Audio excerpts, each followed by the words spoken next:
from here, focused on my own way, with never looking back to those who lived in fear. There was nothing I could do, there is nothing you said that could make me realize how much lucky I was. Just out of reach of the fire, was not aware of the nightmare, but when I stopped to see those eyes begging for help, begging for hope, just need to open my eyes now to try to change them to sunshine, to be someone among others. I've got to try to if I bleed.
Will you bring them up?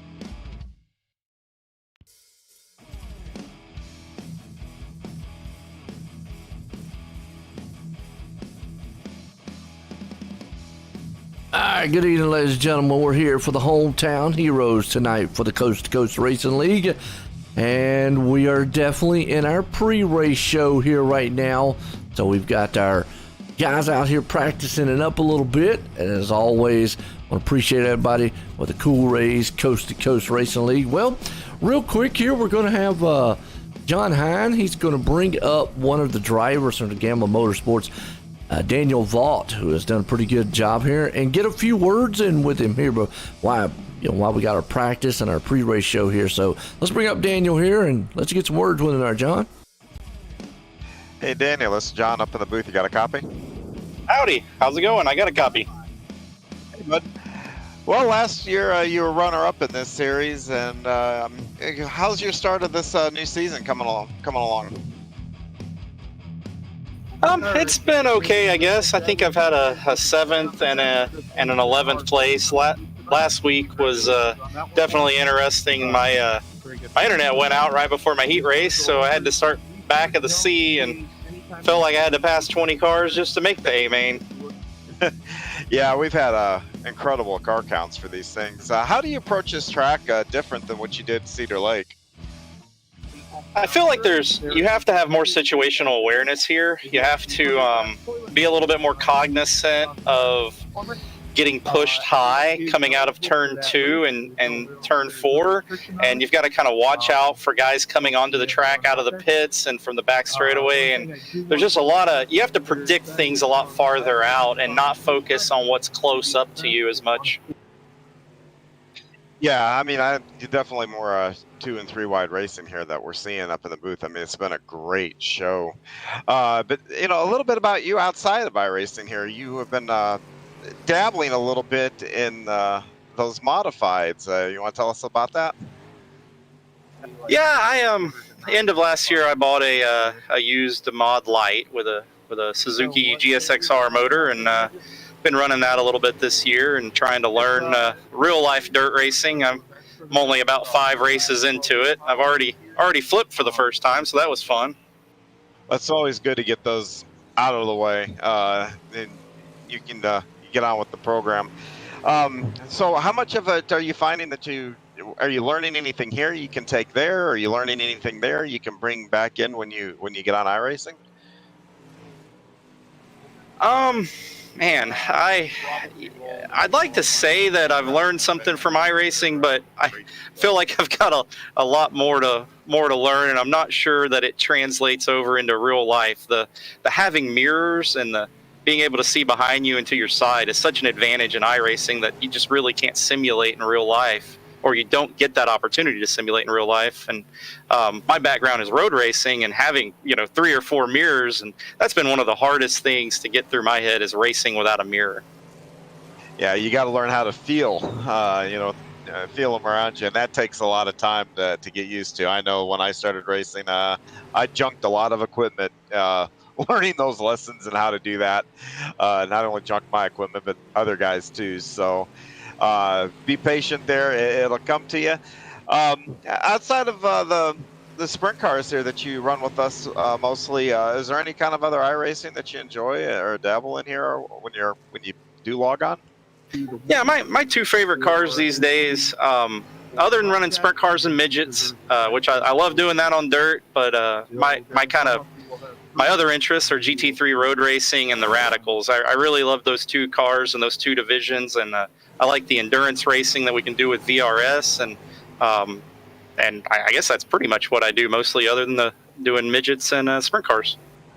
Yeah, C2C, we do have a Radical division where we run them on Sunday nights, and Daniel, I think you got the pull for that, didn't you, this past week? Yeah, I think I did. Thanks for mentioning that. The driver made a nice error and threw away the lead, though. So we that was me. You know what? We've all been there. I did it last week right here at this track in that midget, leading that race, and took it over the corner up there in 3 and 4. So, hey man, it happens, and nice thing is you get to go back and do it all again the following week. So I just want to thank you for stopping by and spending a few minutes with us, letting us get to know you, and good luck here tonight, man. Yeah, have a good night, and I hope the 305s put on a good show, and really looking forward to the midgets afterwards, and we get to run that with you, I think.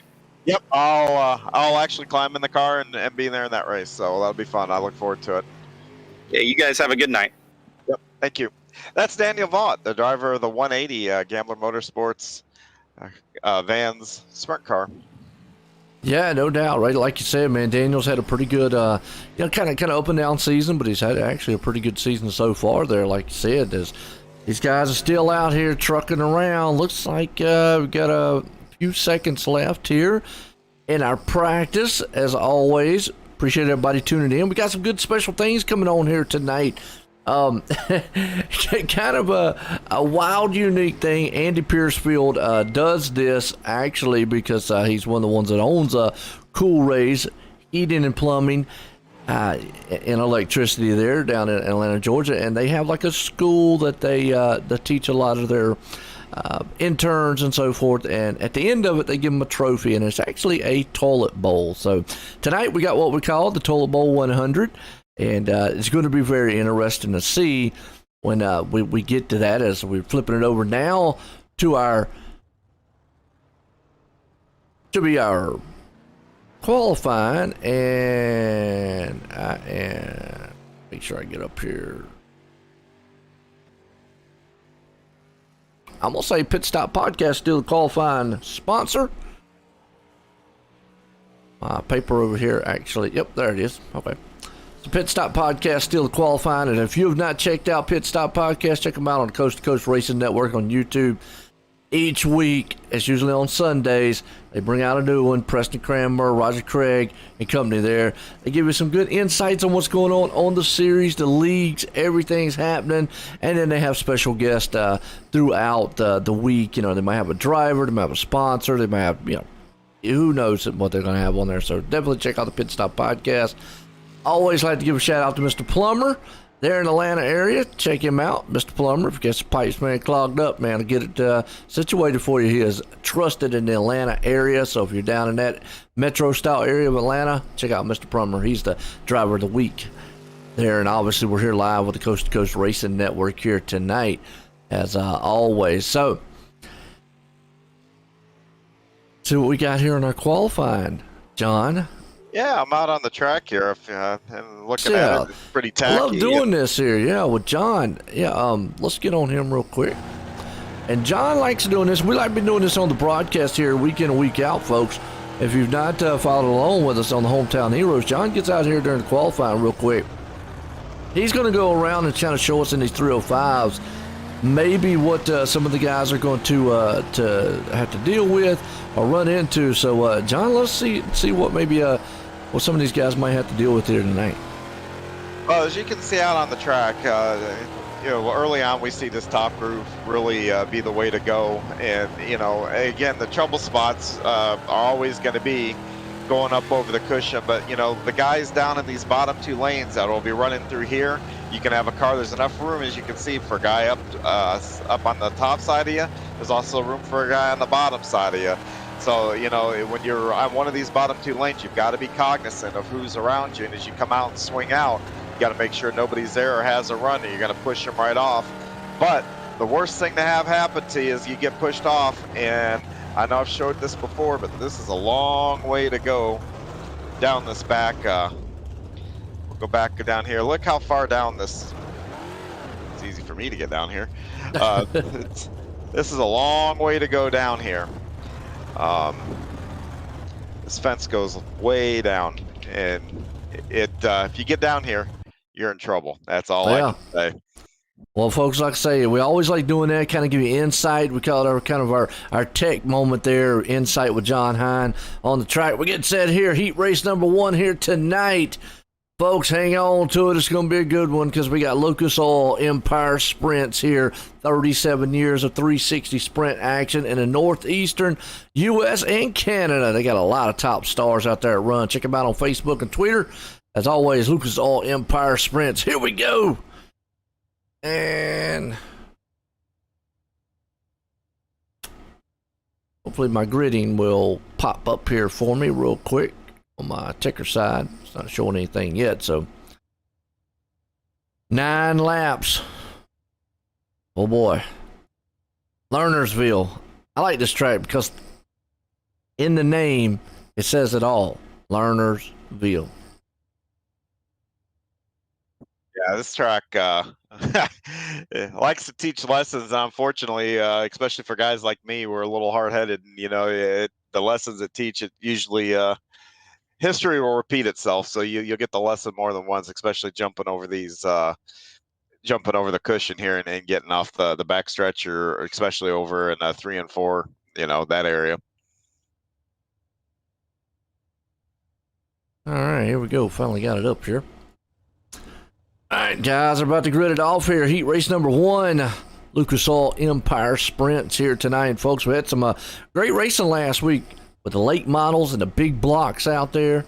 I enjoyed it. Had a lot of fun pulling that one off tonight. We got the 305s, the midgets, and then it's going to be the late models later on, right?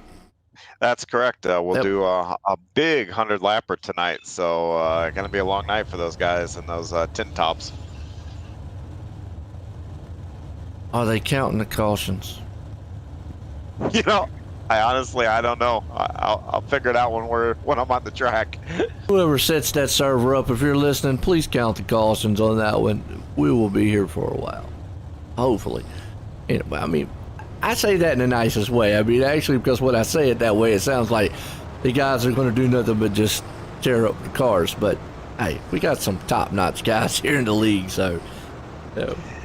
Yeah, and usually my opinion on the cautions, counting or not counting, it just depends on where I'm running. I like it if I have a problem where I'm in the back and I have to work my way to the front. I like the caution laps not counting. It gives me more chances to get people and then work my way back up. But if I'm sitting up front, I want them all to count. Oh yeah. So, well, you got to look, and we've talked about it before, and I'm over running caution right now. But we talked about it before. I don't know, like in a long series race like that, if you can set green white checkers up for the dirt side. I don't know, since if you can, that would be awesome for like the long ones. Then you're guaranteed to have a green flag then. Yeah, I'm pretty sure. And I think that's I'm sure we'll have a green. I'm sure we have a green white checkered. Well, and all our races do. And I know the senses of the no.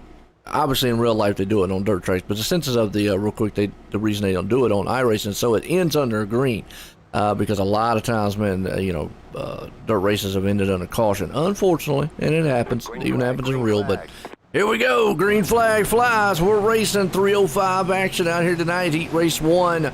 You got Templeton out front, and they're already tearing it up 2 and 3 wide out front right there.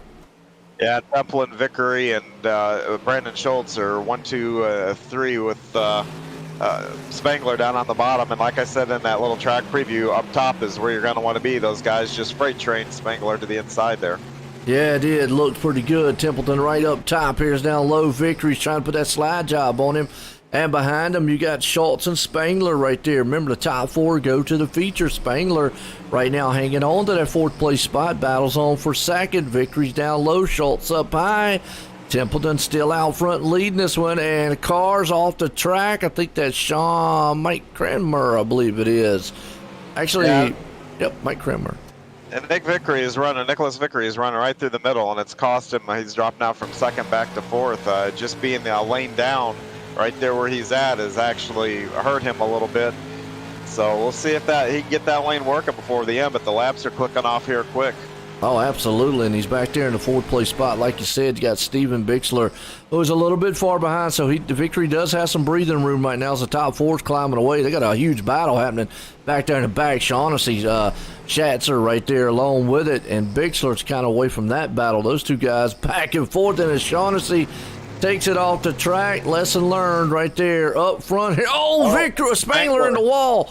Wow. Yeah, there goes a transfer spot. So that's a tough break for him. Now you got that strings everybody out a little bit, but looks like Brandon Schultz is taking a look here. He's got a lap to do it to get around Brandon Templeton here. Battle of the Brandons.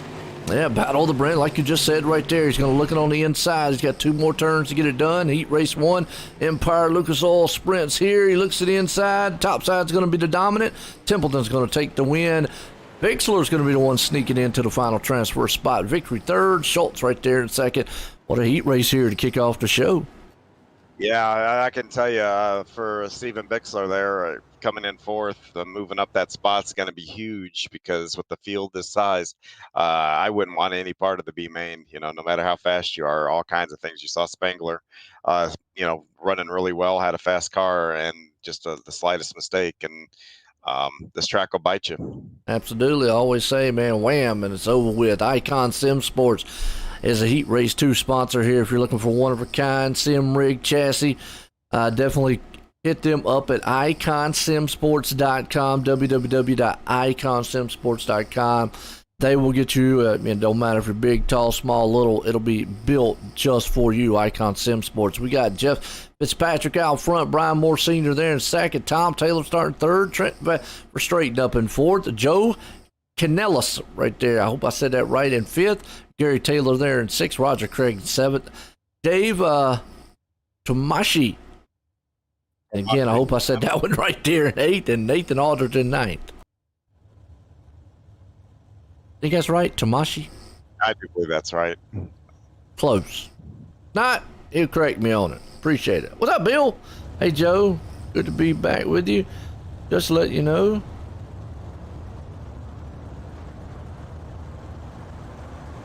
Oh, the caution laps do count in the total. Thank you. Hallelujah. But, you know what, Bill? I don't know if y'all have already set the server up. Just like I said, what we were just talking about. Put an unlimited green-white checkered, and we're guaranteed that thing's going to end under green. If you can. See, that's the thing, John. I'm pretty sure it's already been set up. I don't know if they took that out when they on the dirt side once they added the other one, because iRacing added in the option of on dirt to where the caution laps don't count. But I know used to a lot of dirt tracks used the green-white checker rule. So, yep. And like I said, we do. We do in every race. We have 2 attempts at. If there is a C2C race, you've got 2 attempts at a green-white checker at every race.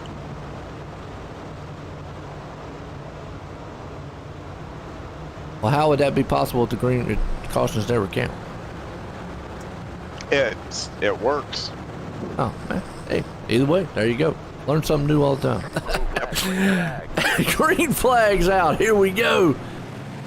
Man, I tell you what, Brian Moore Sr., I got it. If there is an award for the most improved driver, I got to give it to him this season. Last season, I hate to say it this way, kind of dismal for him. This season, he has turned a wick up in the 305s and done some outstanding things here as we're racing in our heat race number 2 at Icon Sim Sports, and he is leading. So, John, I mean, if there's an award out there for that, I got to give it to Brian Moore Sr. Yeah, if another guy that's highly improved too is Trent Verstraeten there in that 88, and that's sitting there in 3rd place. He's come out like gangbusters this season. He's not only done it here on Wednesday nights, but he's done it on Monday too. He's been pretty strong over in the Renegades, so which is our top league with the best drivers and everything else in it. So he's a guy too you're going to want to watch here. And Roger, we didn't mention Roger. I was just watching him. Unfortunately, Roger Craig doing a little bit of upside down action in the back there. Just hate that on his end, but we're straight right now, going for 2nd. Fitzpatrick there in 3rd. Tom Taylor, the SBGC man himself, hanging on to the 4th place spot. You got Gary Taylor right there in 5th. So Tom hanging on to that final transfer. Moore Sr. still out front here. You got Tamashi right there sitting in 6th. Canellis, again, I hope I'm saying his name right there, sitting in 7th. Aldridge didn't grid for this one. What's up, Justin? How you doing? Yeah, Nathan is the admin. Okay, all right, cool. And I always have them good admins out there to watch over the track. So far, these guys up top cushion, the top 3 or 4, all kind of single file, white flag. Brian Moore looking to put this thing in the home stretch here. He's got about 2 more turns. This rating goes really high there on the cushion. Actually, Fitzpatrick did to see if he can't make up some ground. Not right now. Middle of the track, running out of 4. Going to be Moore Sr. taking it. Fitzpatrick 2nd, Verstraeten 3rd. Tom Taylor's going to hang on to the final transfer spot here tonight. Eating some... Okay, you're eating. I hear you. Heat race number 3. Here we go. Super Dirt Car Series, the Super Dirt Car Series Northeast Premier Series, showcasing big blocks, folks, and we'll see those tomorrow night here on the channel. They got from Florida to Canada, the Super Dirt Car Series visits about all the exciting tracks, big crowd, big power, ground pounding excitement. If you like loud machines, go check them out at Super Dirt Kart Series. Jeffrey Barker out front. Josh Gerlach sitting in 2nd. Randy Shreves there in 3rd. Ryan Carlissi sitting in 5th. GJ Boydell along with him. You got John Rayner Jr. in 7th. Looks like Lance Ripka not going to grid.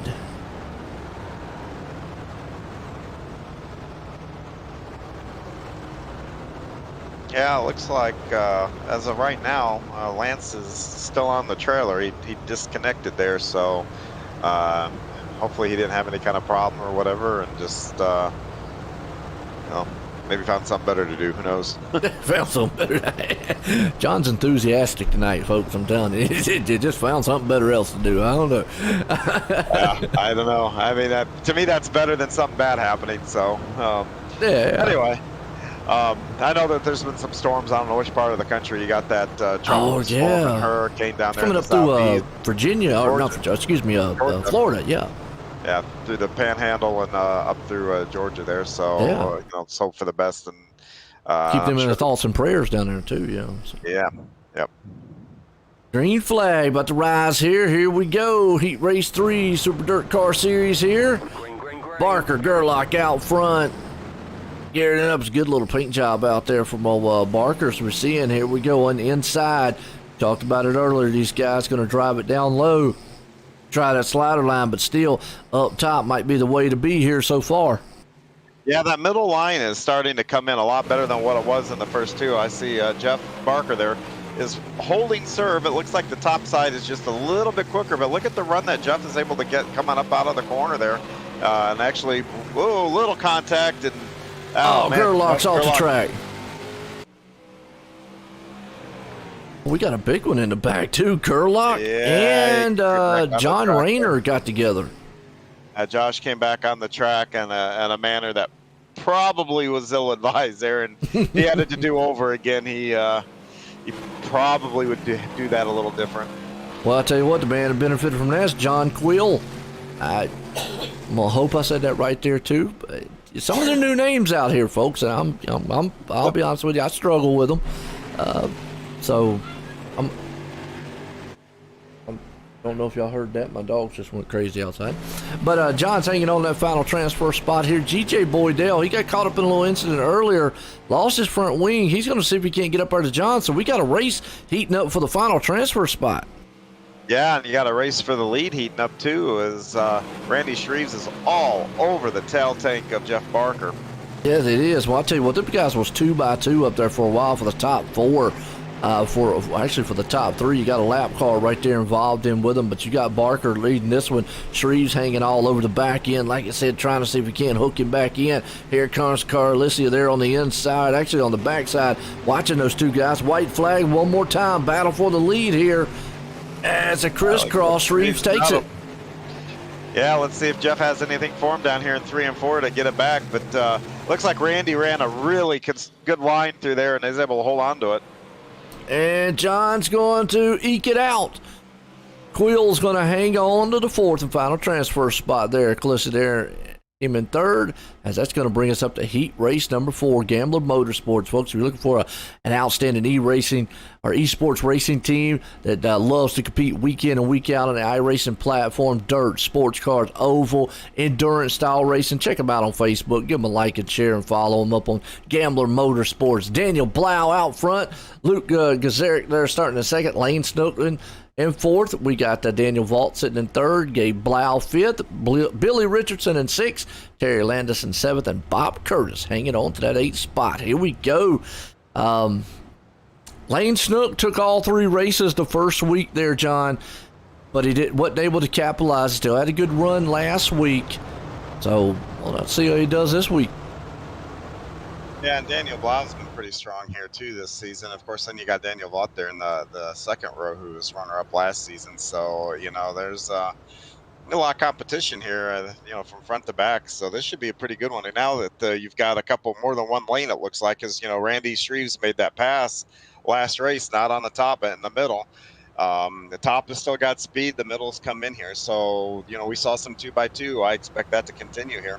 Absolutely. I appreciate it, David. So it's Tormashi. Okay, Tormashi. I appreciate that. Like I said, I always love to help out there with names. I'm the worst in the world. My English is not the best in the world. I'm not the highest educated person in the world, but I love to have fun, and we're just going racing here, folks, as always. And Justin says he's eating out there, John, so he's getting ready, I guess, for the Hundo Lapper. That's what he says. Green flag. We're racing. They're already 4 wide.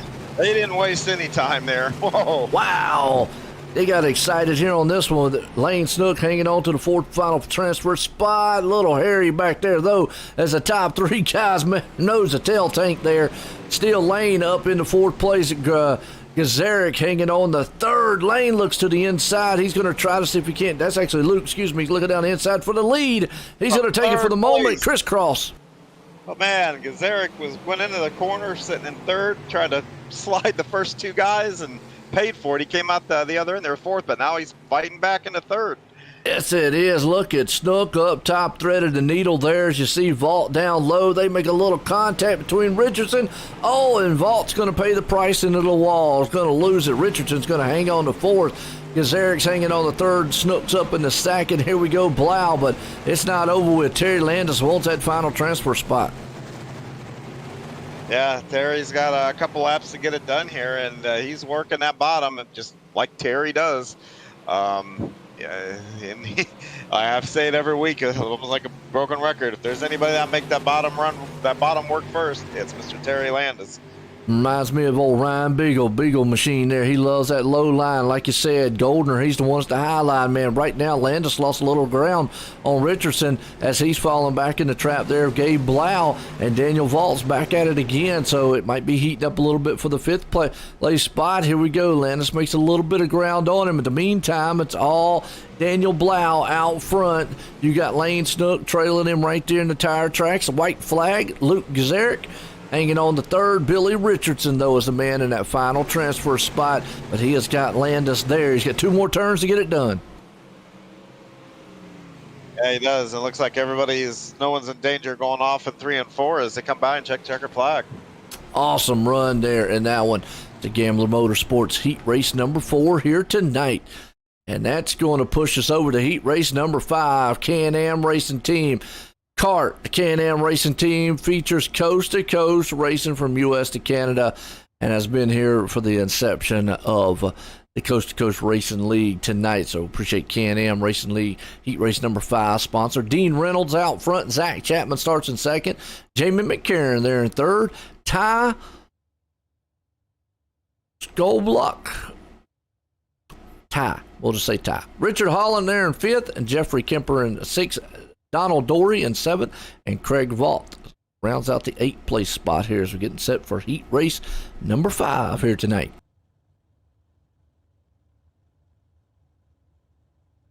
Been some good racing so far. Yeah, and as I said, as the groove kind of widened out there, we saw a lot of guys taking a lot of different lines and making them work. I mean, that move that Gazaric put on going into 3 when he's in third was able to slide the first 2 cars. I mean, he paid the price a little bit because he scrubbed so much speed. But this track, you can get aggressive on that track, and we like to see that. It makes for good racing. Absolutely. I tell you what, and it's going to be a good one here so far tonight as we got some awesome racing, but you got Reynolds and Chapman out front. We know they're bad fast when they get behind the wheel of these machines. Yeah. This should be a good, entertaining race. Like I said, you got, I think all these guys, looking at their practice and their qualifying times, these guys are all really tight as far as queue times. So I expect this to be a difficult heat race for some of these guys just because it is so tight. Makes it a little bit harder to pass when you're going the same speed. Here we go. Heat race number 5 about to be underway here tonight. Reynolds, Chapman, McCarron. I don't know why I said Karen. McCarron. Because I had Karen on my mind. Does your wife know about this? Well, it's funny because my wife's name's Karen. Well, there you go. That explains everything. So there, yeah. Actually, she's behind me asleep. So you go figure. There you go. In the chair. Green flag, we're racing here. Dean Reynolds, Zach Chapman, and company out front. So Dean actually takes a pretty good lead on the start here. Top 4 guys, but below, look at Ty. He wants to be a little bit more safer. He wants that 3rd place spot. Boy, you saw McCarron right there. He actually went up time and got that thing all kind of wicked loose. Yeah, he did. Dean's doing pretty good here, though, but boy, they're fighting for that 3rd and 4th position, aren't they? Yes, they are. Back and forth, side by side. They're going to leave the door open for Rick Holland there for a moment. And if they don't watch it, Rick's back there. But still, it's Jamie and Ty back and forth there with some slide job. Always like saying it. And he gets in the back of him a little bit, drives it down low. They're closing in on Chapman, too. But it is just tooth and nail with those 2 guys for 3rd and 4th place. And they got to be careful here racing that hard. They're both in a transfer spot. They push it a little too far. They're going to be back there in the alphabet soup. Yes, it is, and we've seen it time and time again. Guys get up our race hard. Final laps get twisted up together. Just kind of overdrive it right there. They're blading that top side cushion. Here's you see it. Ty's got 3rd. Jamie's falling back to 4th. He goes down low, way down there, cuts the grass a little bit. As you see, Holland's falling off the pace. And meanwhile, it's all Dean Reynolds out front. You got Chapman sitting in 2nd, but it's not over with for that 3rd and 4th place spot. I'm going to tell you, Jamie, if he can get up there, he's going to try for that 3rd place. Yeah, it's tough. I'm going to bet right now he thinks he's a little faster than the 3rd place guy, and you've got to, get that risk-reward mentality here. How hard do you want to push to get around it? And the guy goes down there and kind of takes his lane away a little bit. So Jamie's going to have to be patient here, or one mistake can take him out of that feature. And I tell you what, as they come out of turn 4, Jamie's going to end up in the 4th place spot, get in the feature tonight. Dean Reynolds is going to win it. You're right, Justin. Even though they might be asleep, they can still hear everything. That's true. So I give you consolation, and we got a C main here tonight for this one. So normally we just have the B main, but we got C main, and with 5 drivers, I'm gonna say only 4 is going to the B main. Am I right? That's correct. Top Oof. 4 here, and man, I see some names in here. Patrick Spangler, who had that problem in this heat race, was in a transfer spot. You know, the same thing for Daniel Vaught, had the issue in his heat race. Josh Gerlach. You know, those are 3 really fast guys that were, you know, up front in their heat races, and then you can see how detrimental that is to have a problem in those heat races. They've got this is gonna be a tough road to get all the way to the A from where they're at. And this is something you don't want to be in. The C main right here with only having 4 drivers going to the B. This is just a way uphill battle. It just seems almost like Mount Rushmore to a lot of these drivers, like you just said, especially ones that had a little hardship in their feature or in their heats earlier on. So here we go. It's Gabe Blau going to be out front. I tell you, ooh, if you're in the back, what's your game plan here, John? Patience has to go out the window. You got to go. I mean, you want to get up there cleanly, but you've just got to go. If there's an opening, you got to go for it. You just don't have the time. 10 laps will click off really fast here. All those guys that I mentioned that were really quick in their heat races but have a problem, not a one of them is in a transfer spot to start. They've all have to move forward. So, you know, it's put your foot in it and, you know, eyes forward and elbows out and just, you know, get to the front. That's what it's got to be. Absolutely. Drive it like you stole it. Blau out front. Here we go. Top 4 transfer to the B main here tonight. And it's going to be a good one so far. Appreciate everybody tuning in with the Coast2Coast Racing League here on YouTube, also our network on Facebook. As always, hit the likes and shares out there here. Lernerville, hometown heroes for the cool race, heating and plumbing. Coast2Coast Racing League. If you're looking for a good racing league, hit us up at c2crl.com, c2crl.com. And myself, John Hine, up here in the booth calling us good action going on. Here we go. Pace trucks in. Blau, Kemper Company. It's going to be a madhouse here as the green flag flies. You only got 10 laps to get up front. They're already 3 wide in the back here. We'll watch around the 5th and 4th place spot as they're 3 and 4 wide, John. Yeah, they are, and Josh Gerlach's already doing exactly that. Elbows out, up, and he's up into a transfer spot now. Patrick Spangler came from the back, towards the back. He's knocking on one, and so is Daniel Blau, but there's only 4 of them that get to punch their ticket. So, Blau is off. That is probably going to take him out of the yeah, that definitely is going to take him out of in there. He's going to need a lot of guys that have a lot of problems here. Yeah, puts Joe out there too. Volta in the back. You see it right now. Spangler's the man on that transfer spot. Another car off. Looks like Shaughnessy off the track. Unfortunately there. Puts Roger Craig up into the 5th place spot here. He's looking to try to take it on the outside of Spangler. Is he going to be able to get up there and shoot Spangler out of the way? In the meantime, Blau's got this thing on lockdown up front. Kemper in 2nd. Gerlach hanging on the 3rd. But he's got Roger Craig is right down the outside. Craig's giving Spangler all he can handle, trying to put some sliders on him. Yeah, Roger's giving it everything he's got back there, and he's got to. I mean, that one spot, or you're parked for the night. So that spot's everything. That's a go or go home spot. Well, let's see one. Hopefully he doesn't crash that 747 Jumbo he's got. He's definitely got a jet motor up underneath of it, and he is wheeling, and he's on the inside of Spangler looking to try to put a slide job move on him and make it look slick here tonight. Battles up front for the lead, although you got that heating up for 2nd, 3rd, too. Those guys could tangle a little bit, and next thing you know, it could benefit Craig or Spangler or Curtis back there waiting. So we'll have to see. It's not over with here. Yeah, and it's there's a benefit to gaining as many spots as you can, because I've said it before, the more cars you pass here, the less you have to pass in the next race to get up there. Look at Craig. Yeah, Rogers, he's fighting it. Yes, he is. I'm going to tell you what, he is looking like a young man out there wheeling that machine down on the inside. Looking good. He's got that slide move happening right there, synchronized door to door or wheel to wheel with a Spangler's fighting. He's in it.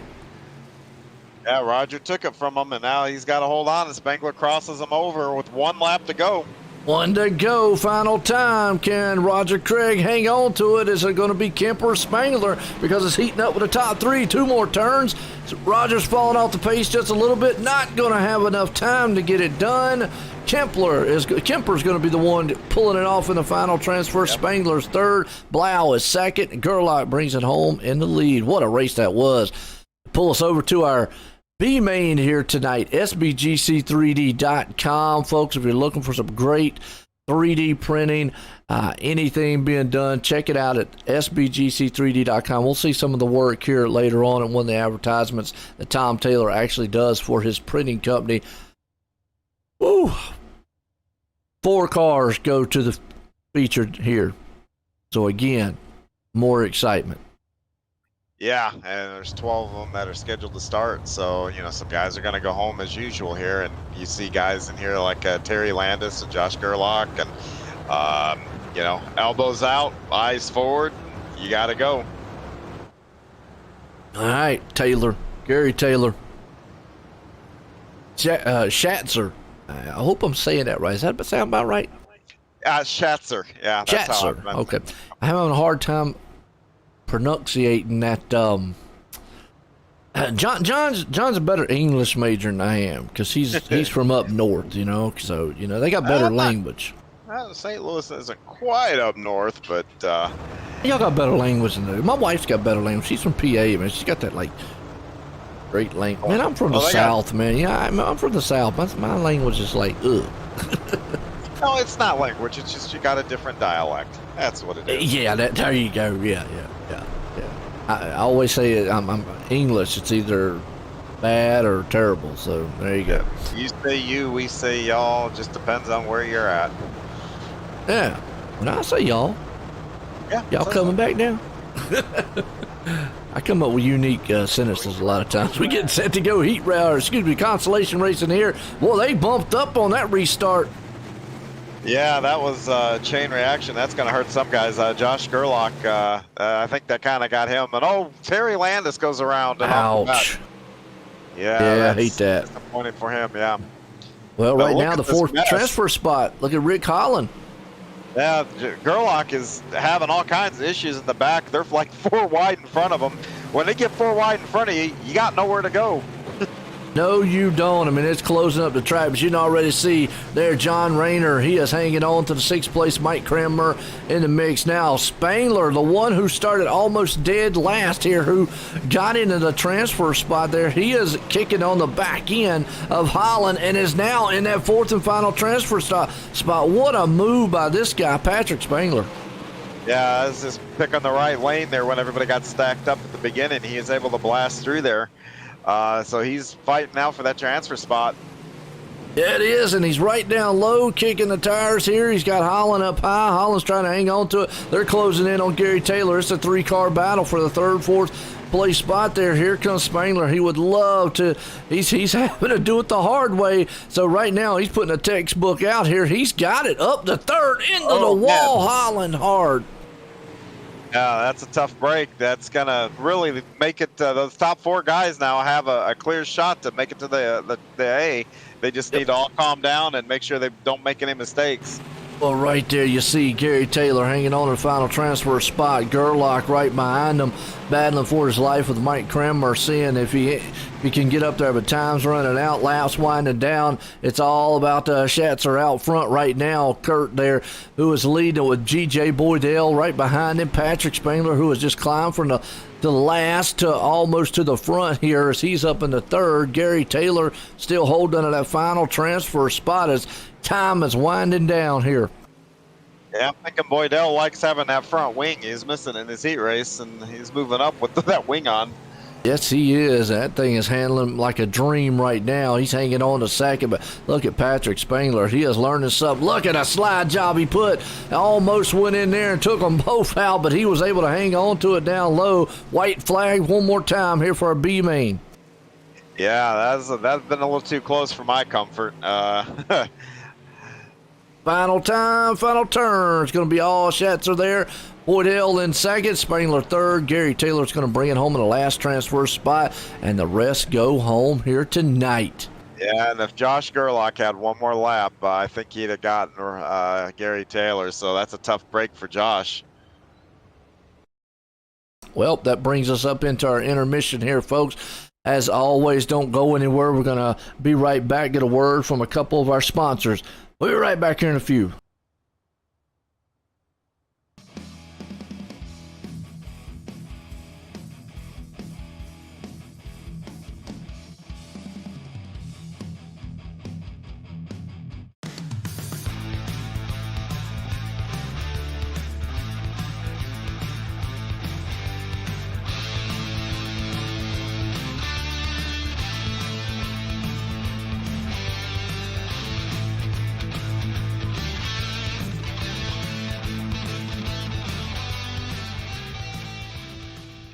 People want to have a one-stop shop. They need us for now all these different services, not just the heating and air side. When things are going wrong, you want the company that's going to be able to get things done as fast as possible for you. Today we're going to be in over 600 homes. What the customers can count on is we're going to send a competent person to your home with a vehicle that's stocked and prepared. We're going to do what's right. Right now, we're waiving our $79 service fee with any Cool-Ray, Brightbox, or Mr. Plumber service.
GeForce TV delivers the excitement of short track racing to places it has never seen before.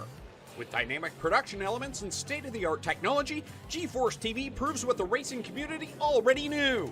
Race fans are plentiful and they are hungry for excitement. Last year, GeForce TV streamed over 250,000 hours of intense racing action for fans all around the world. Nearly 750,000 fans viewed our streams and on-demand videos. By the end of the racing season, our subscriptions rose more than 400%. What does all this mean for you and your business?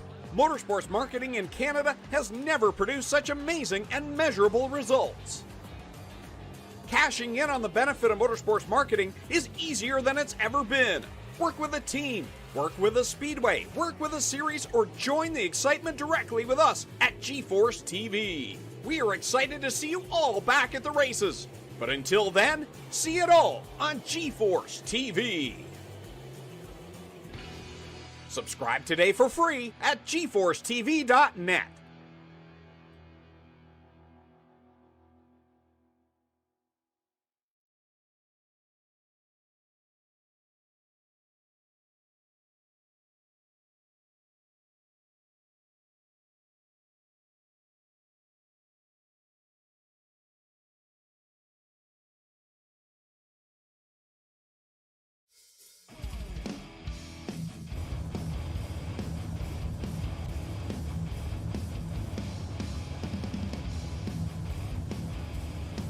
All right, we're back here, folks. To tell you what, we had some good look at a lot of the title sponsors here tonight, and it's feature time here for the Cool Rays Heating and Plumbing, Coast2Coast Racing League here. As always, want to give a shout out to a lot of the. We're here live tonight, obviously on the Coast2Coast Racing Network on YouTube, and OSR Network on Facebook. So hit those likes and shares out there. So here we go, feature time. 24 drivers. We have had some wild racing here tonight on our heat races. Me and John was just sitting here talking about some of it, and boy, it's not over with yet. No, it's not. I've looked at the lineup here, and you've got some guys, like Elaine Snook and Brandon Schultz, who are, two of our fastest drivers in the league. They're not up front here. They're, pretty close to mid-pack, so this is going to be fun. You're going to see a lot of passing right from the get-go, and then the track. Looking at the track state, you're going to see them on the bottom, in the middle, up top.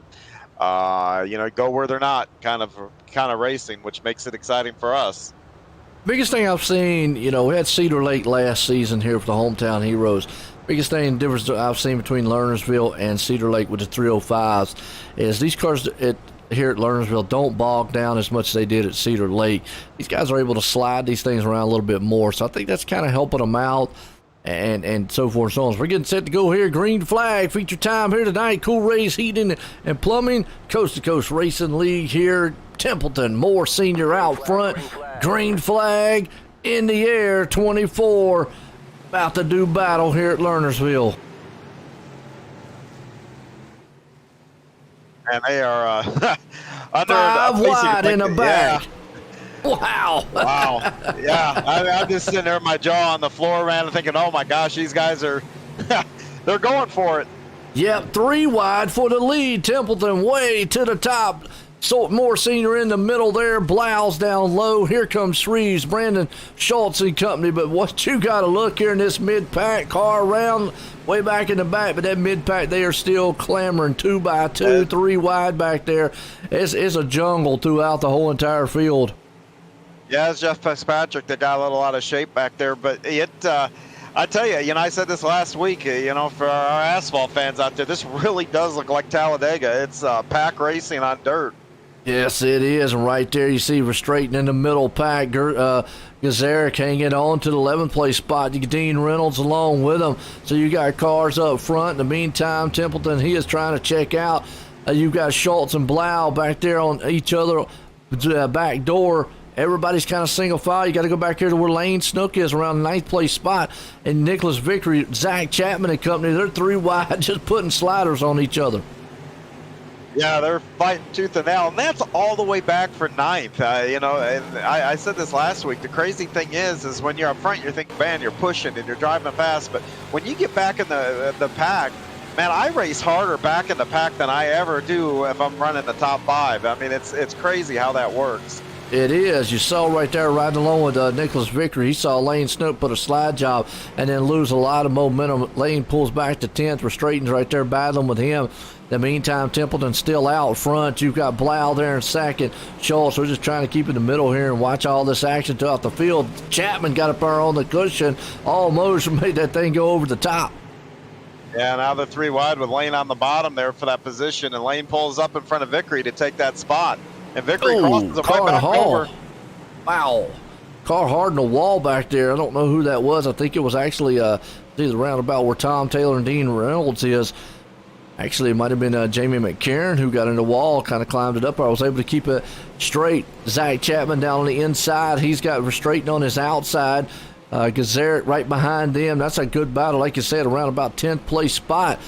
Meantime, Lane Snook's moving up through the field. He's already up to 5th, trying to see if he can't just knock him out, put him away. Yeah, he parked it right there on the nose of Moore there, and broke Moore's and cost him an extra spot. But now Lane's got some space in front of him to try to run these other guys down. Well, it is a heated house right behind him with Moore Jr., Nicholas Vickery, Restraining Company right there with Barker. You see them 3 wide, 2 wide, got a little bit of synchronized sliding going on. Just made a beautiful pass. Yes, he did, right down on the inside. So far, some great racing around about the 8th place spot. Yeah, that was for the lead. And oh my gosh, off the back straight. Guy go off right in front of the leaders there.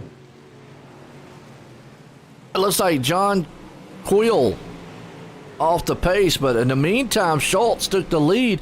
Templeton's right there beside him. They're running up on the lap car. You've got Daniel Blau hanging on to the 3rd place spot, so it's kind of heating up here in the front side. Yeah, it is. And then Schultz is getting a little bit of a gap there between him and 2nd. But if you look back, we got a caution yellow flag. Zach Chapman. Let's go back on the Malcolm Mills replay, kind of see what happened to. Well, oh now.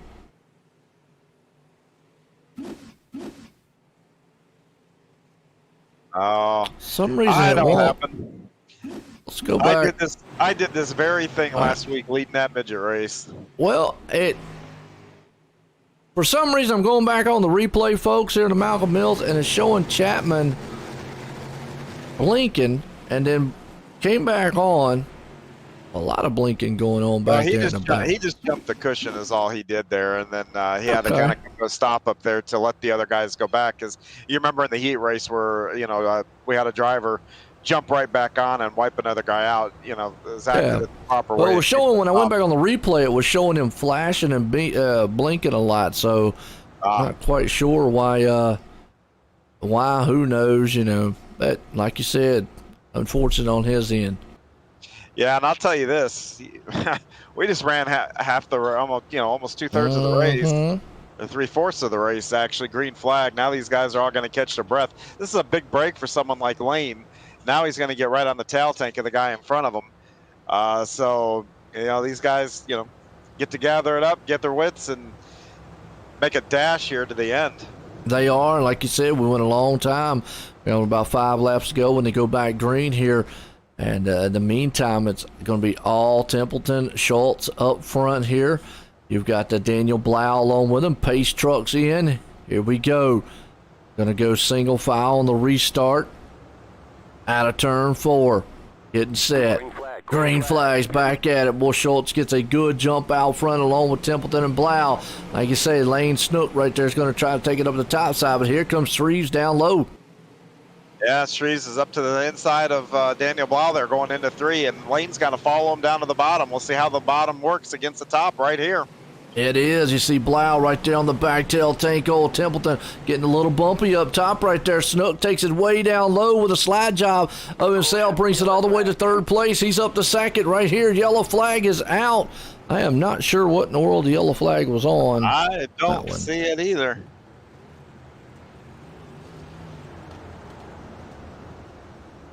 Well, that one I'm not quite sure on. Oh, I see okay. it.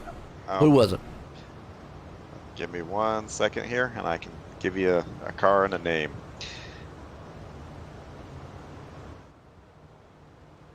Justin, you gotta wait sometime. Oh my! Ryan Carlisi. Ryan Carlisi, man, I hate that on his end, but yeah, Justin. Sometimes when a caution happens, you gotta let the ticker kind of catch up to everything, and once they cross the start-finish line, it'll correct itself. And for some reason, I don't know, when it pulls data like that, I got no control over that part, unfortunately. That's why it flips like it does during the caution, is it's actually trying to, for some reason, catch up, line up with everything, and then it eventually fixes itself. So give it about a lap under the green, and we'll definitely know. But no, Mike Schultz is not leading. It's actually Brandon Schultz. Brandon Schultz is up top, but that I might have said Mike Schultz. I might have said Mike Schultz. Now, the tough break here with that caution coming out is Lane. Lane had moved up into second, and now, because we go back to the previous lap, he's got to give both those spots up and is going to restart fourth. Oh, yeah. So, well, it was a bad break for Ryan Carlisi.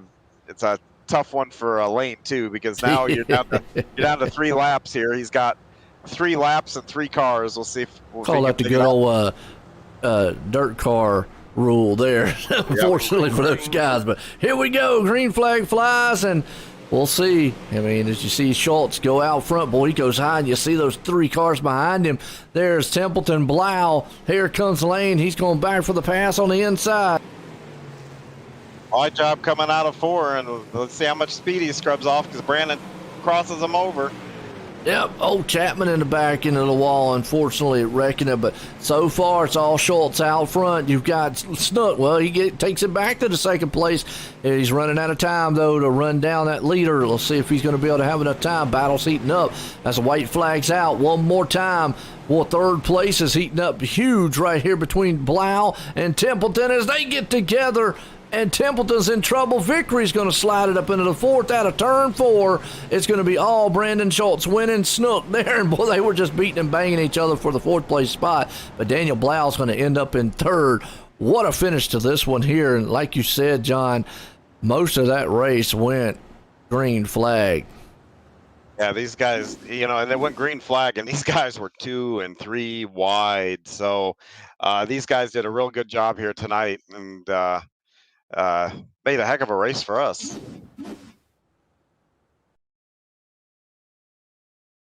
Yes, they did. All right, see if we can't get a couple of these guys up here and get a word with them.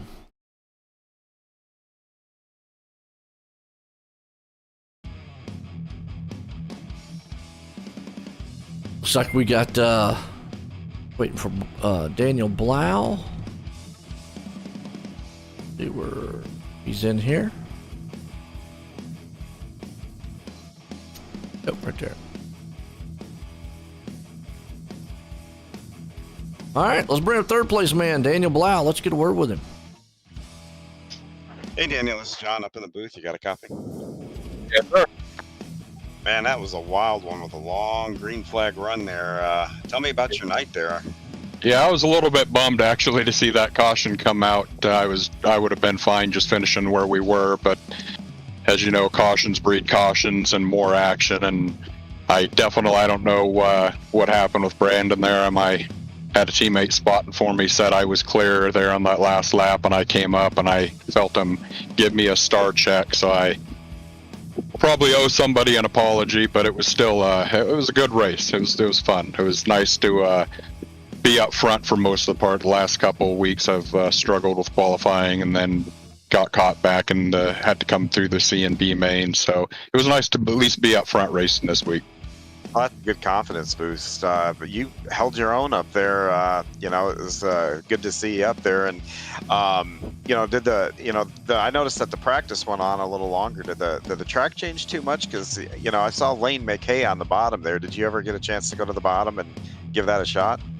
I didn't. A couple times I got forced down there, but I just didn't feel. I definitely felt like I was faster than Brandon there for the middle part of the race, but I just didn't feel like I was fast enough to make it work down low, and I didn't want to try throwing a slider and screw up, and because we just had such a gap behind us. So I was just trying to manage it and hoping that we went caution free to the end, and then maybe try to make a move in the last lap or two. But I just I'm not real good at the bottom here, and the track really didn't change a whole lot. I mean, you saw the groove up top, it got a little narrower up top, so you had to be really precise. I almost went over, I think, with about 2 to go. I felt the right rear go over, but normally though, I like to rip the lip here. I'm not real good on the low side.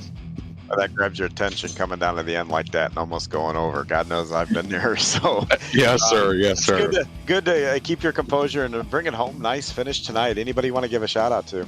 Yeah, absolutely. First and foremost, Team Spartan, great group of guys, and just made me such a better racer over the last 4 or 5 months being with them. So really appreciate all their help and spotting help, and definitely my wife for letting me do this every, not every night, but about 4 or 5 times a night. Not only does she let me do it, but she's really actually very supportive of it. So I really appreciate that. And Lance at VMR Wraps for always keeping me looking good, and you guys for the broadcast. You guys do a great job. I always enjoy going back. I got my dad over from Idaho visiting, so the last couple of weeks we've been going back and watching the broadcast together, and so really enjoy that. You guys do a hell of a job.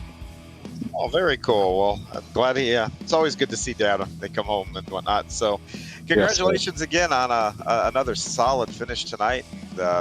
Best of luck. Are you going to run the midgets here next? I'm not sure. I'm going to check with the commander-in-chief here in a minute. I'm really hoping to run that 100-lapper tonight, so I might need to hop off for a little bit to get some bonus points and then hopefully get back on. But we'll see. But thanks again, John. Appreciate it, sir. All right, man. If we see you later in the 100-lapper, good luck then tonight. All right. You as well. Yep, thank you. That's Daniel Blau, the Spartan Racing number 17 podium finish tonight. Absolutely. We'll bring up this young man here, Lane Snook. He was coming through the field, just ran out of time. Second place runner tonight. Hey, Lane, this is John up in the booth. You got a copy? Yes, sir. Well, man, you had your work cut out for you tonight. You had to drive up through there. Tell me a little bit about how you got up to the front. Well, I kind of got held up for a little bit there towards the beginning, and then started making headway on the bottom and kind of made some aggressive moves, but I kind of have to whenever your points are racing and stuff, and you're getting held back, and there's a lot of people in the points in front of you. But yeah, you get your elbows out and the eyes forward when you're trying to get up to the front like that. Let me ask you real quick. Were you faster on the bottom or the top? Because I was watching you, and it was really tough to tell which lane was that, because you were the only one that was actually really coming forward there on the bottom. I felt more comfortable on the bottom. I always do. But I don't know. The top was really fast in 1 and 2 there for a little bit, and I don't think it was as good in 3 and 4. But I don't know. It was kind of tough to tell. It was a pretty racy track, actually, if you hit the bottom right. But I think a lot of people are struggling at it because it was like a really narrow line. But it was fun. I think I might have had something for Brandon, but kind of ran out of time there. Yeah, that long green flag run didn't do you any favors there, especially there at the end when you got that caution. You had gotten into second and had to give those spots back. But hey, you made it work still, and you still grab second place. Anybody you want to give a shout out to? Yeah, Velocity Designs, Vanderbilt Racing, Brandon, Jesse, Goldner, Moon, and Lacey, Fitzy, Dirt Doctor Trucking, Bio.com, Powerhouse Motorsports, Wagman Brothers, you guys for the broadcast, C2C Racing League, Universal Segment Service, Jack on Howard Associates, Keystone Alliance, KKP, Keystone Carding Products, Fox's Pizza Den, Mexico Ridge Beef from Snoop Dirt Designs, The Old Hatchery, and Fitzy's Perfect Photography. Well, that's Lane Snook. You're going to run the midgets, right? Yeah. All right. Good luck here in the midgets. That's Lane Snook, and the Bandy Built, number 123, gets the second place finish tonight. Yes, he does. Did an outstanding job coming through the field. Well, we're going to go down here to Cool Rays, Heating and Plumbing, Coast2Coast Racing League, Victory Lane, because Brandon Schultz. Joe White in the booth, got a copy? Yes, sir. Well, you put it out there tonight. You won it here for the 305s. How was that machine? Because you looked pretty stout up there. But why? Was you kind of worried some of them cautions, that couple cautions there at the end? A little bit. I knew Lane was quick, and Blau wasn't far off in speed either. And anytime you're the leader, you never want to see a caution. But then again, those restarts, if you hit them right, you do get a jump on the rest of the field. So it's kind of bittersweet. But no, it was definitely a fun race. Kind of wish it got more to groove, but that's kind of Lernerville. Hey, I tell you what, when you was out front, you looked really good right there in that 305 machine. You put it in Victory Lane. You gonna race the midgets here next? Yeah, we're gonna try. We're not any good in the midget, but we just come to race the midgets to have some fun. Yeah, absolutely. As always, you got anybody you want to thank for putting it in Victory Lane and winning this 305 here tonight? Oh yeah, congrats to Lane for second too. Gotta thank Bandy Built Race Cars, all the teammates. Without them, I wouldn't be in Victory Lane probably ever.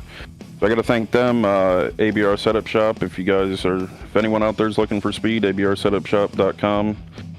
Just got to thank Dirt Doctor Trucking, Velocity Race Designs. Ross does awesome work. It's Perfect Photography, Bioil.com. Got to thank Roger for the league and you guys for putting on an awesome stream. Well, as always, our pleasure, and you look good out there putting it in victory lane. That's Brandon Schultz, folks, winning it here tonight with the 305s for the hometown heroes. Well, don't go anywhere because we'll be right back. We got midget action coming up here, so stay tuned. We'll be right back.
All right, welcome back, folks. Here we're here at Lernerville still, and we got these mighty midgets out here right now, and under our pre-race show here, and I'll tell you what, John's out on the track. John, what are we going to expect to see on these midgets here? Oh, it feels like chaos already. This track's getting a little rough, and I'm gonna go qualify here. But I do think you're going to see a lot of different lanes here. I was able to here in practice run either up on the top and even through the middle.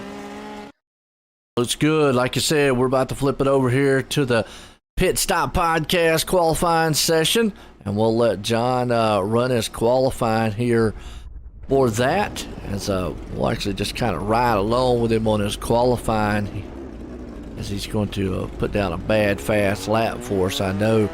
As always, folks. No pressure. What's that? No pressure. No pressure. As always. Well, I tell you what, right now. But hey, we're live here with the Coast2Coast Racing League here tonight. Check us out on C2CRL.com.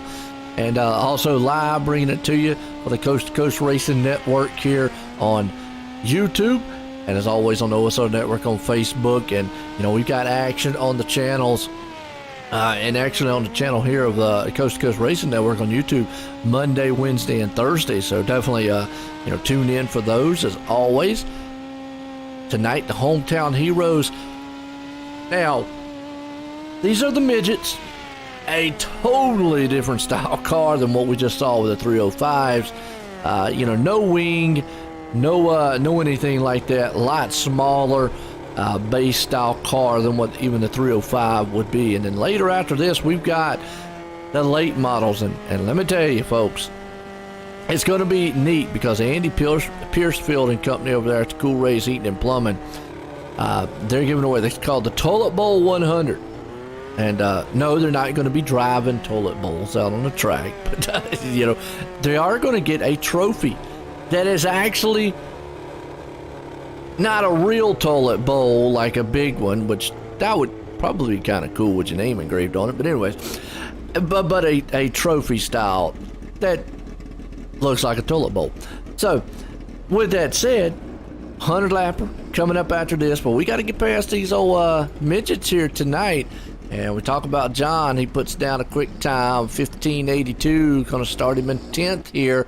But it looks like Nathan Hall is our top speed man here with a 15:58 time out there. How was the track, John? The driver made a little bit of an error in 3 and 4 on the final lap there, and probably cost me a good maybe 2/10 there. I had to come all the way out of the throttle or I was going to tag the wall. But track is heavy, and it's going to be pretty good here at the beginning of the race. The heats here, look for the top line up here to be the one that's going to be preferential. And then, the one thing to look for here down this straightaway, once you start to see a big slick right through here, there's huge bumps, and you can hit a bump that's almost like a whoop-de-doo on a motocross, and it'll mess your whole setup here, how you set this corner up and where you're going to go. So guys are going to have to be real cognizant of that, because if you hit it and it upsets your car enough, off you go to no man's land. Do me something. Well, got off the track. You had to. I was going to say, pop us a wheelie on these things, because I know you can do it easily with them. So they're kind of cool when they get the wheelie. But hey, here we go. Heat race number 1, folks, about underway. Lucas Oil Empire Super Sprints here. 37 years of 360 sprint car action, Northeast U.S. and Canada. They got some awesome stars out there. Check them out on Facebook and Twitter. Lucas Oil Empire Sprint Cars. As always, we just talked to him. John Hines starting out front. Donovan Ross there in second. Lane Stook up in the third. We're going to have Nathan Hall starting fourth. G.J. Boydell fifth. Jeff Fitzpatrick sixth. Tom Taylor in seventh. Jesse Bandy there at 8th, and Daniel Vault rounds the 9th place. So here we go, folks. Going to be interesting. Who's your favorites out here to start this one? Who's your favorites in the sprint cars, if you got one? Heat race number 1. Things look so much smaller than what the 305s. And yep. Yeah, no, the drivers compared to, and when they're in this car, this track looks just huge, wide, and when for those of us that are going to come back and run the late model, this track is a whole lot more narrow in that late model. Oh yeah, definitely a lot smaller machine. And I've always said, in order for a guy my size to get into a race car, unless they make a convertible or going to cut the top off of one, forget about me getting in it, because ain't a happening. No, it's kind of got a sunroof, and you get in and out of these, you come out right through the top there. So. And I might be able to do that, but I don't know. There's not a lot. If your head's hanging out though and it gets upside down, that's gonna be bad news for you. Yeah. There you go. That would be bad. Oh man, I tell you. Pace trucks off. Here we go. Heat race 1.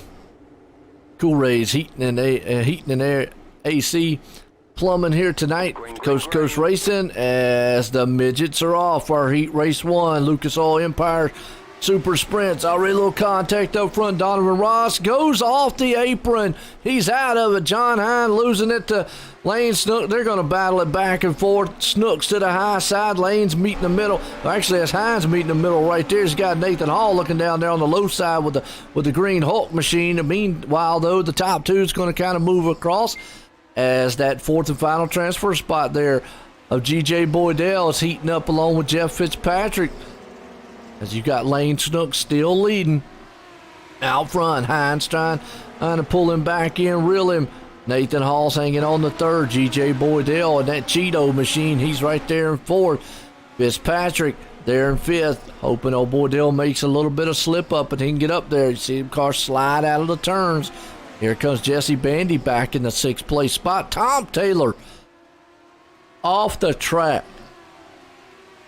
Oh, not the night he wants so far. In the meantime, still Lane's pulling away from John up front. But remember, it only takes the top four to get in the show, and that puts G.J. Boydell. He's got that cool Cheeto machine holding on to fourth place. Jeff Fitzpatrick's trying to close in, though, on the back bumper of him. Is he going to be able to get him? Boy, that race is heating up for fourth right now. And never mind, Fitzpatrick off the track. And then he flips it. Done. That puts Jesse Bandy in fifth. But I don't think he's close enough to get it done as laps are winding down. 2 to go. Going to be the white flag. Still 1, 2, 3 up front. Snook, Hine, Hall all right there. Boydell hanging on the fourth. I don't know. Bandy's trying to close in. Just not going to be able to get it done. Time's just not going to be on his size. The white flag flies coming out of it. One more time for old Lane Snook up front here to put her in victory lane for Heat Race 1. Lucas Oil Empire Super Sprints. And out of turn 4, Lane Snook, Hines second, Hall third. Boydell holds on to the final transfer spot. That's a good heat race there.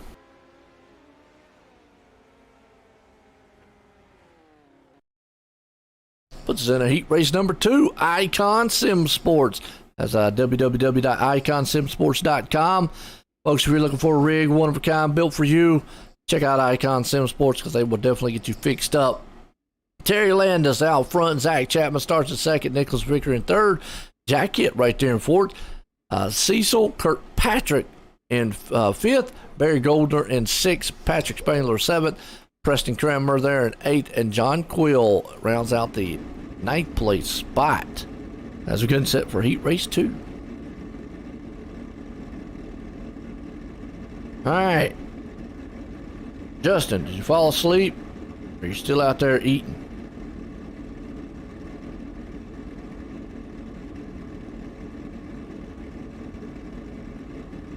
TY name pronounced. Show block. That's right. Dusty, appreciate you reminding me that. Now, probably will have to have you remind me that a couple other times. You did that last week. I appreciate it. Show block. That's right.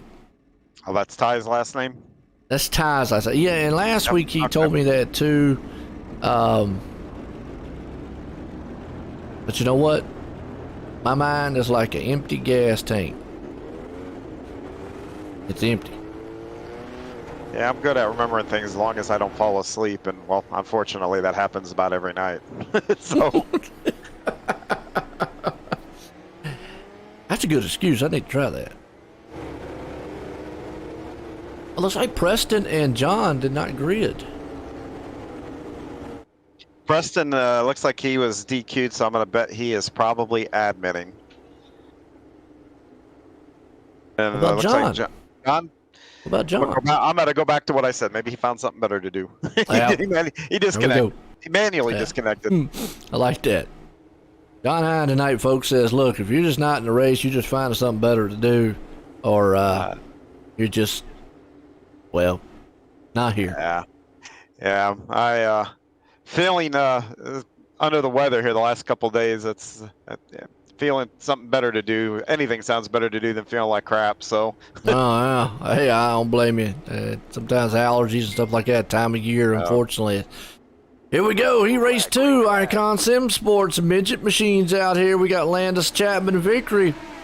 It was a good race, that last one there for the final transfer spot. Jack Hitt, the man hanging on to the final fourth place one here, but he's got Kirkpatrick tearing up his back tail tank. He's going to see, and never mind, there goes Chapman. Wow.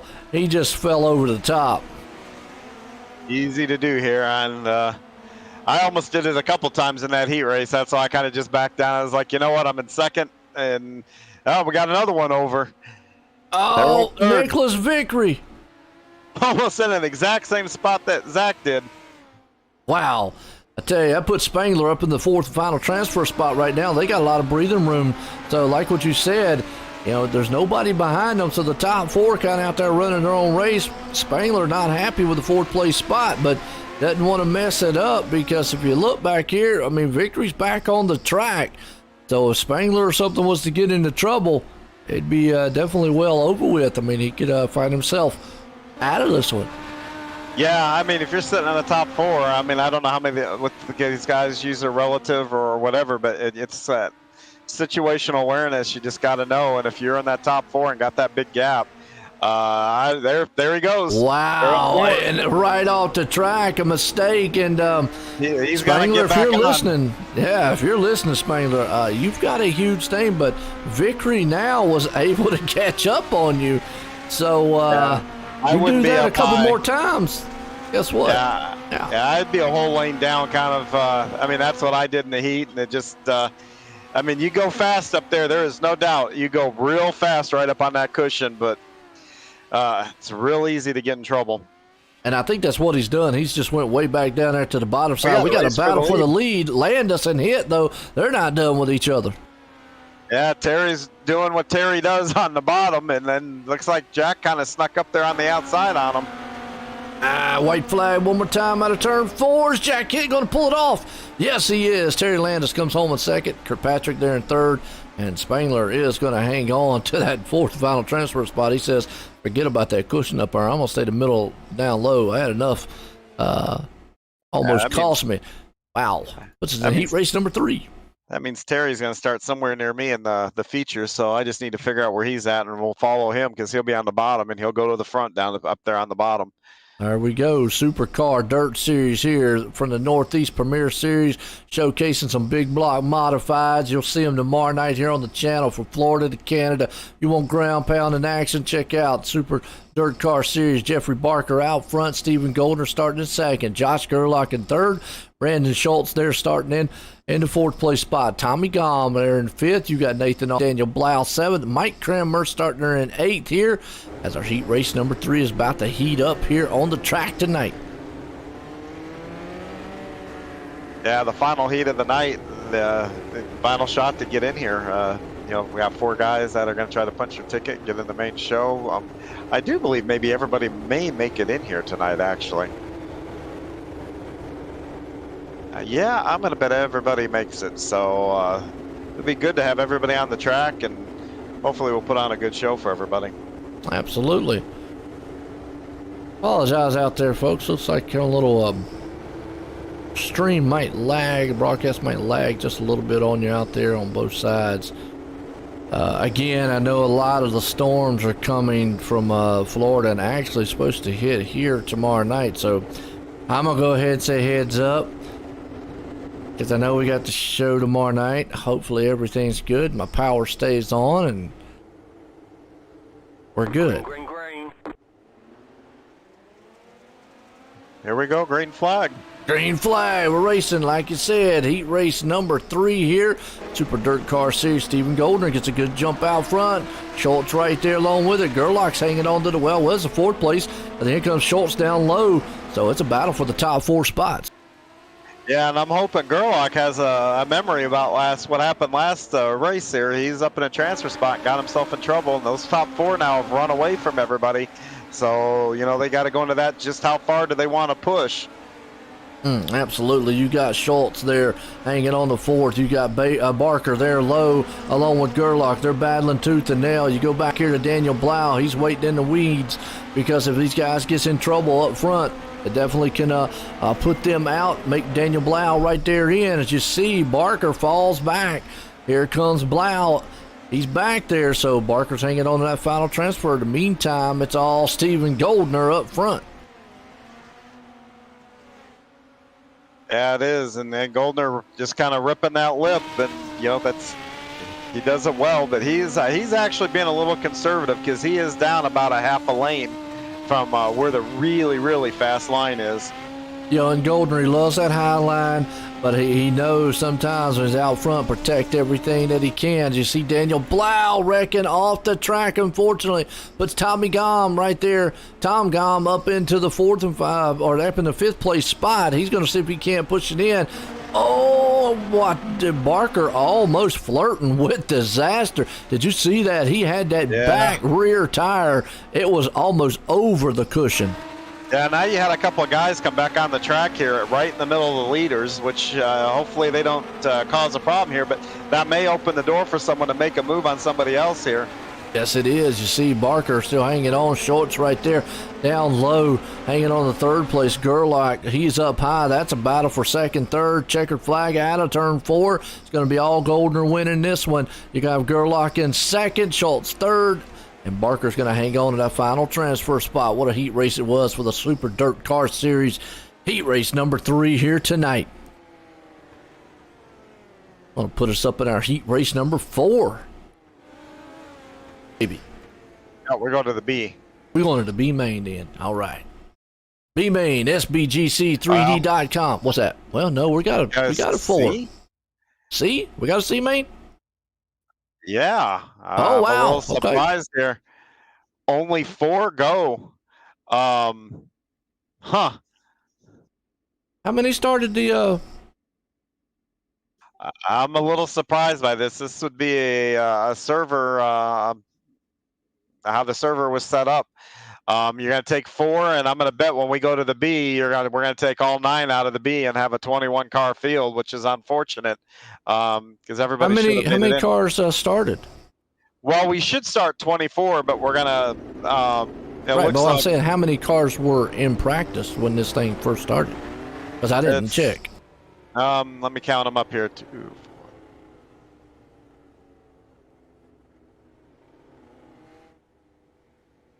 25. So if anything else, but we have one guy. Yep. But we have one guy disconnect, John Quill, and then Preston Kramer, who is running the admin. So that takes those 2 out. So that's crazy how I mean, I'm like you now. Now I really am confused on how we ended up with a C main. But it just depends on how the server was set up, and that's how they set this up here. So. You are going to have, we've got, looks like 5 that have gridded here. So 1 is going to go home. 6 gridded. 6 gridded. So 2 are going to go home. Okay. All right. Now that I'm more confused than anything, because, 1 week I think, one season I think I got it all right. The next time they threw me on the loop. How you're thinking this should have happened is the right way. Like I said, it's just a little. These servers are difficult to set up, and you click one thing wrong, it can screw the whole thing up.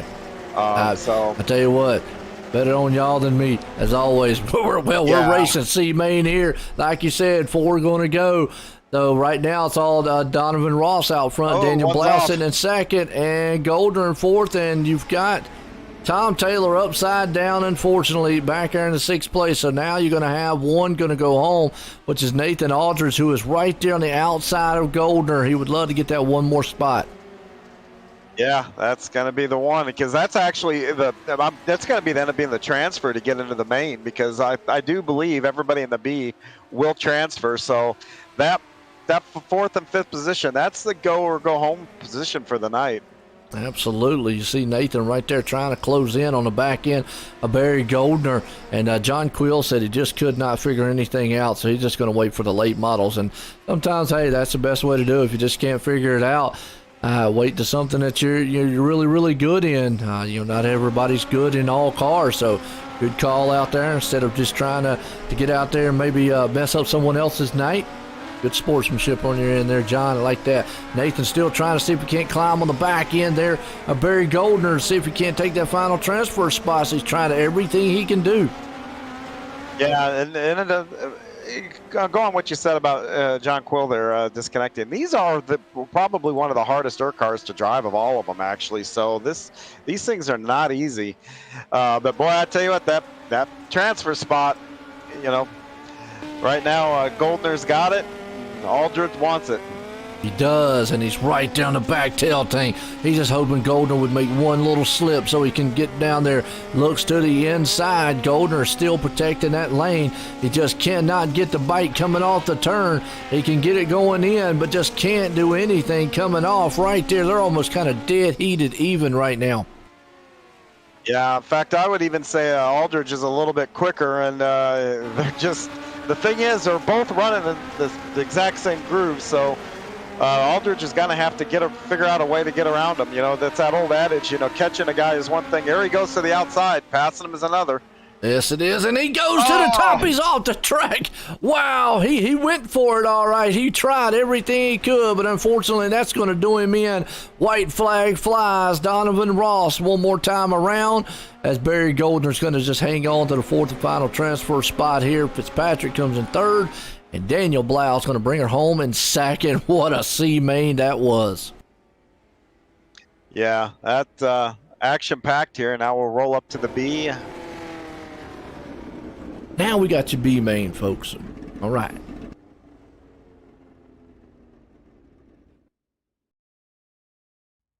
All right, B main, SBGC.com, SBGC3D.com, that is. Check it out. Tom Taylor and Company does some outstanding 3D work. We'll see that here during the intermission of some of the work that he actually does with his 3D printing. As you got 9 drivers, everyone will go to the feature.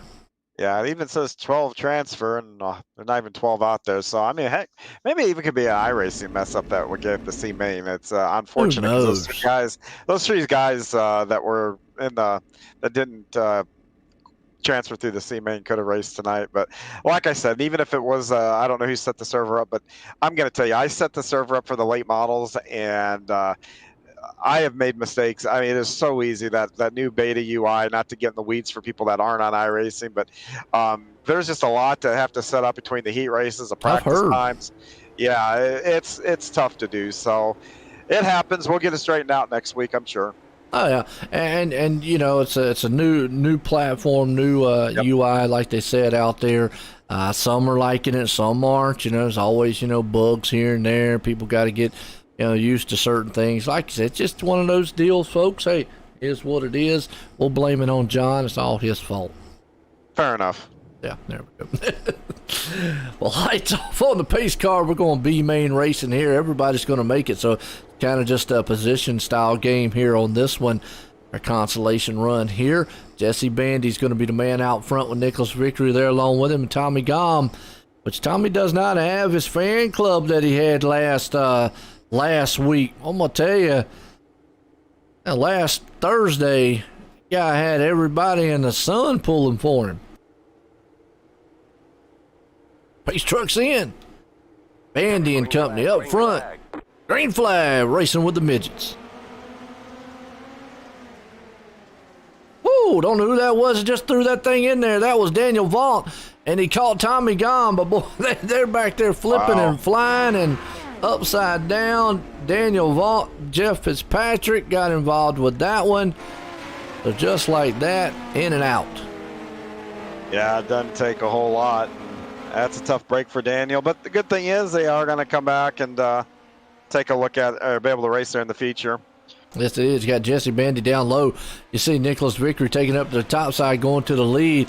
Daniel Vaught hanging on there to the third place spot. Donovan Ross back in fourth. You've got Barry Goldner there sitting in fifth. Zach Chapman, he's way back there off the pace. And you've seen him in a blue machine, but he's in the McDonald's machine. He's got Big Macs running here tonight, sitting in sixth. So Barry Goldner's man in front of him there in fifth.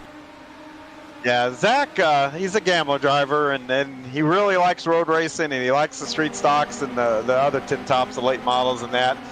These cars are a little bit out of his comfort zone, but he is getting better every week in them.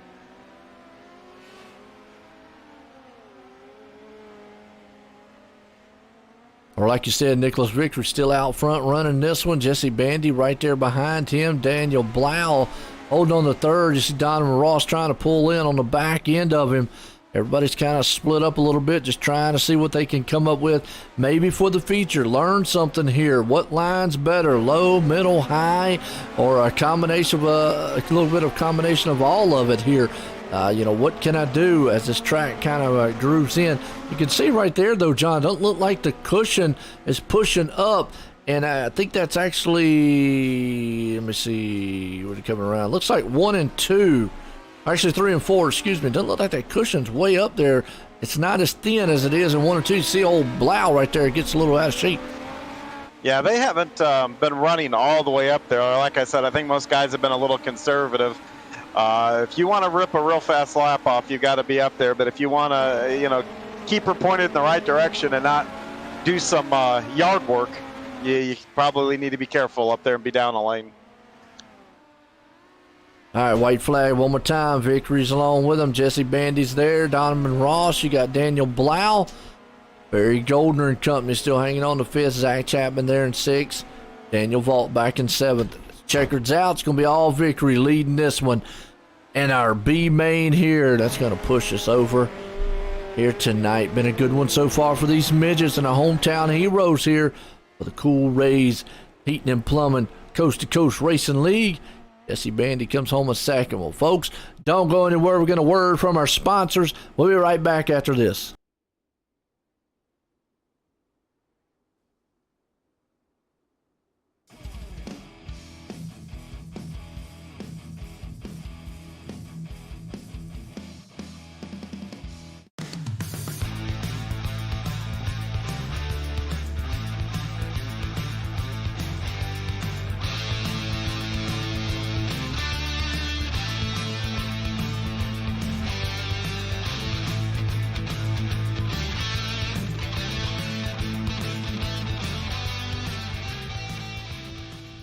People want to have a one-stop shop.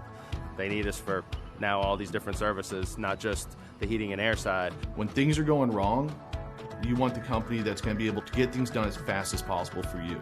Today, we're going to be in over 600 homes. What the customers can count on is we're going to send a competent person to your home with a vehicle that's stocked and prepared. We're going to do what's right. Right now, we're waiving our $79 service fee with any Cool-Ray, Brightbox, or Mr. Plumber service.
GeForce TV delivers the excitement of short track racing to places it has never seen before. With dynamic production elements and state-of-the-art technology, GeForce TV proves what the racing community already knew. Race fans are plentiful and they are hungry for excitement. Last year, GeForce TV streamed over 250,000 hours of intense racing action for fans all around the world. Nearly 750,000 fans viewed our streams and on-demand videos. By the end of the racing season, our subscriptions rose more than 400%. What does all this mean for you and your business? Motorsports marketing in Canada has never produced such amazing and measurable results. Cashing in on the benefit of motorsports marketing is easier than it's ever been. Work with a team, work with a speedway, work with a series, or join the excitement directly with us at GeForce TV. We are excited to see you all back at the races. But until then, see it all on GeForce TV. Subscribe today for free at GeForceTV.net.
Alright folks, we're back here. Feature time here tonight, and ought to be a good one as we got the midgets here. So we seen them in the heat races, we seen them there in the consolation, but it's the Cool Rays Heating and Plumbing Coast to Coast Racing League feature here tonight. We got Lane Snook gonna be the man out front with Jack Hitt, along with him Stephen Goldner, Don Hine, and Gerlach rounding up the top 5. John, real quick, what's it gonna be like coming through this field? Well, luckily I start P4, so the good news is I'm not going to have a lot of dust. Now, those guys in the back, probably behind me and a little bit further and definitely towards the back, this track has been real dusty here, so if any of them got their particles turned up, seeing your marks and everything is going to be difficult, but the first couple laps here, this 30 laps, got to be patient. Let everybody kind of get strung out, and then you just go to work, you know, and then start trying to pick them off if you've got the speed. And just trying to get around them where they're not. This track should be looking here at the track state. Guys should be able to go anywhere they want to go to make those passes. Absolutely. Here we go. Going to get set here to go green flag racing. Lights off on the pace truck. Or duck off. Guys are going to go to work up front. Snook's got it right there. He's not won since actually the all 3 races of the first week. So green flag, we're racing here. Already guys in the back. They're 2 and 3 wide. They're about 4 wide about around the 8th place spot. Man, it's racing all the way through the field. John's off out there. Whoa, somebody put a hole in the boat. He's off the track. It's real easy to do, unfortunately. And Tommy Gom, caution out. Let's go back on the Malcolm Mills replay, see what happened to Tommy Gom.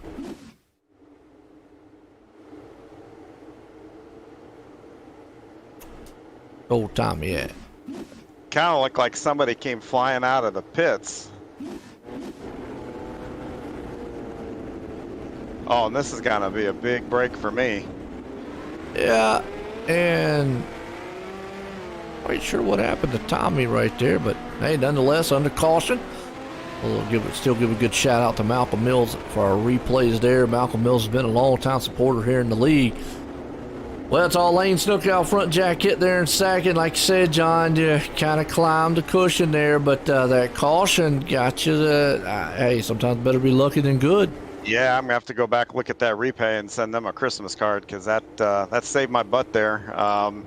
I just it goes back to exactly what I was saying. I was following Goldner into the corner there, and the dust. I just had a hard time picking up where I needed to be. So and it's gonna be worse for those guys back there. So I look for that to be a problem here all race as we get ready to go back to green here. Yeah, green flag. Here we go. John and company up front going to go back to work. Here we go. Lane Snook. He drops the hammer. He is gone out there. Jack Hitt's trying to see what he can do. Stephen Goldner and John Hine back there. John's down low. Goldner's going back up to his top spot. Down low. Terry Landis is going to hit that way low line down there along with Nathan Hall and company. You got Gerlach back in the back, and I thought there for a minute it was caution, but nope. That's still up front. We're watching Schultz right around about the 8th place spot here. He is blading that top side cushion. Behind him, you got Cecil Kirkpatrick, and the yellow is out. Yeah, that happened up front Jack between Hitt. Lane and Jack Hitt. Go back here on the Malcolm Mills replay. Watch Jack Hitt. Hooters car, as he's trailing him right there. He's down low. He throws a slider. Oh, just a little bump, and then almost had it. Then the next thing you know, it's a pile up back in the back, and everybody gets involved. So kind of closed up the track, but just a little bit of touch up front is all you needed.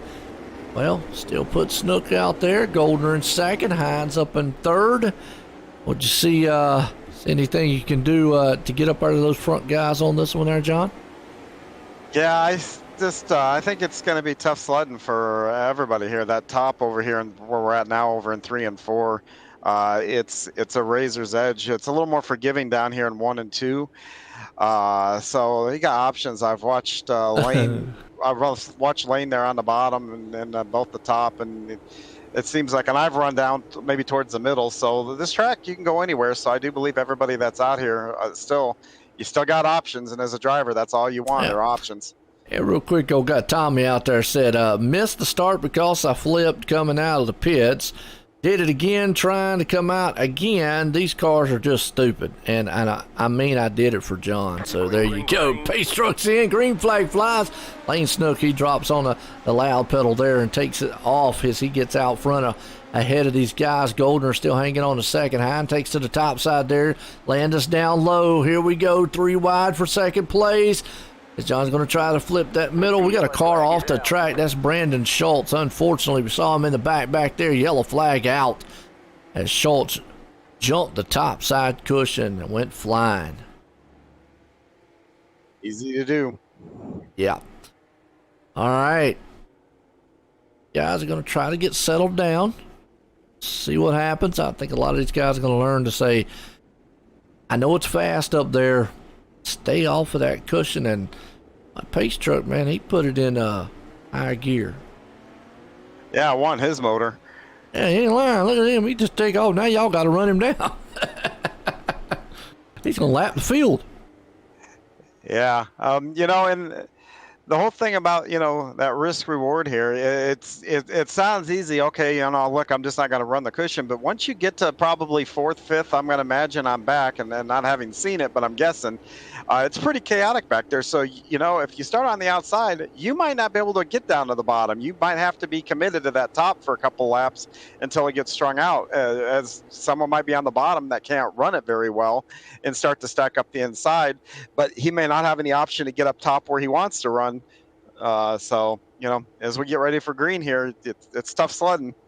Green flag. What's up, Debbie? How you doing out there? Like I said, I know you're pulling for old Nathan and company. Lane Snook drops out. He gets out front of the crowd. You got Stephen Goldner, drops it down low. Hines going to pull the top side cushion there, but you got Landis down along with him right now. So your top 3 guys are 3 wide coming out of the turn. John's in the middle. Stephen Goldner's up top. Landis down low. Gerlach and company, they got a battle going on behind them with Kirkpatrick, Boyd L. and company with Spangler there. So we got a battle for second, third. We got a battle out front, back behind them. The battles all over the track. And meanwhile, Lane Snook's loving what he's seeing. Clear daylight and clear racetrack right in front of him. He is enjoying it. It's still side by side. GJ Boydell right there. Oh, Patrick Spangler off the track, flipping. Then he comes back on. Good jump, trying to hang on to that thing. In the meantime, it's going to lose a lot of ground. Zach Chapman hanging on the 13th place spot. Uh-oh. Never mind. Daniel Vault upside down. We saw that one kind of live, was back there with him. Next thing you know, those cars are flipping.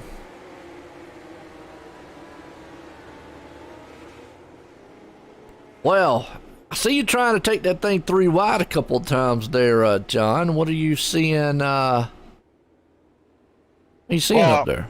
First of all, I'm not trying to take them. It's just happening that way. But Terry, Terry does what Terry does. He runs that bottom, and he's really good with it. And then, Goldner's up top. And, I'm just trying to go where Goldner isn't right now. We're pretty even, so I don't know. This kind of goes back to, those guys back in the pack again, and you got somebody that's in front of you, but you're almost running the same speed. And it's tough because, like right now, the overall laps, I think we're about the same, but and this will probably be true for a lot of guys in the back. They're faster than them, maybe like in 1 and 2, but then they're slower than the other guy in 3 and 4. So you kind of get this yo-yo effect with the guy in front of you. And that's where you see a lot of that racing back in the pack, and why they stay really on top of each other, just because one guy might be better than another on a different part of the track, which really makes it interesting, makes it hard from a driver. You got to limit your mistakes when it's like that. Absolutely. Getting set here, single file. Lane Snook and Company up front. Lights off on the pace cars. Got Stephen Goldner behind him. John's hanging on to second right there. Landis hanging on to fourth. Gerlach moved it up into fifth. Pace trucks in. Green flag's been all Snook here. He loves the single file, and he's able to get a good jump back out front again. But Goldner's able to climb up there a little bit closer this time. Here comes John on to the outside. He's up top. Down low. Landis still running that way low line. Oh, Jack hits around in the back. Go back on a Malcolm Mills replay here real quick. Watch what happened to Jack back here in the backside. Got the Hooters machine out there tonight. Watching. They're getting set to go back green here. He's way back there, kind of not all the way back to the back. And green flag, and like a car in front of him kind of checked up, and he just sent it down low. Next thing you know, just got involved. Nowhere to go, just got in the back of someone there, so unfortunate on his end. And it's got to wait for the pace truck. 1 minute the pace truck's fast, next minute takes forever. I'm a little hungry. I think I'm going to need you to get below the flag stand, like hold a hot dog out. Let me grab it as I go by. There you go. Then again, I might not want the extra weight. Slow you down a little bit. Yeah. Be the wrong kind of gas that's powering the car. Yeah. Like one of them little cartoons, you see the smoke coming out the back. John's hanging on the third right there. Lane still up in the top spot. Goldner's hanging on the second. Landis and Company right there in fourth. Gerlach in the fifth. Odell sixth. Kirkpatrick seventh. Barker in there in eighth. Bandy up in ninth. And Chapman rounds the top 10. Cars are not the easiest to drive, folks. So I know out here right now it's kind of looking like it. And guys are probably saying, well, come on, guys, it gets green flag going. He's a little handful on these little mighty midgets out here. It's a lot different than jumping into a wing sprint and jumping into one of these cars. As you see, pace truck's in. Lane's got this thing hammered down and gone. Goldner's right behind him. Hines still hanging on that third place spot. Landis though is still trying the low line. Here comes Gerlach, and never mind. John says, I'm going to try a new way around the track. Goes off the track, comes back up. Oh, we got a car around. It's Kirkpatrick, but he's able to hang on to it. Get it back straight. Gerlach's hanging on the fourth. Bordell's right there. Landis now is giving Goldner everything he needs in second. I know Snook is loving everything he's seeing in his rear view right now with that, because that's the battle he needs for those two. If they get back there battling with each other, Landis is way down low near the grass. You see Goldner, he is way up top. He's that high side running man. He is blading that top side cushion. They are still battling though side by side.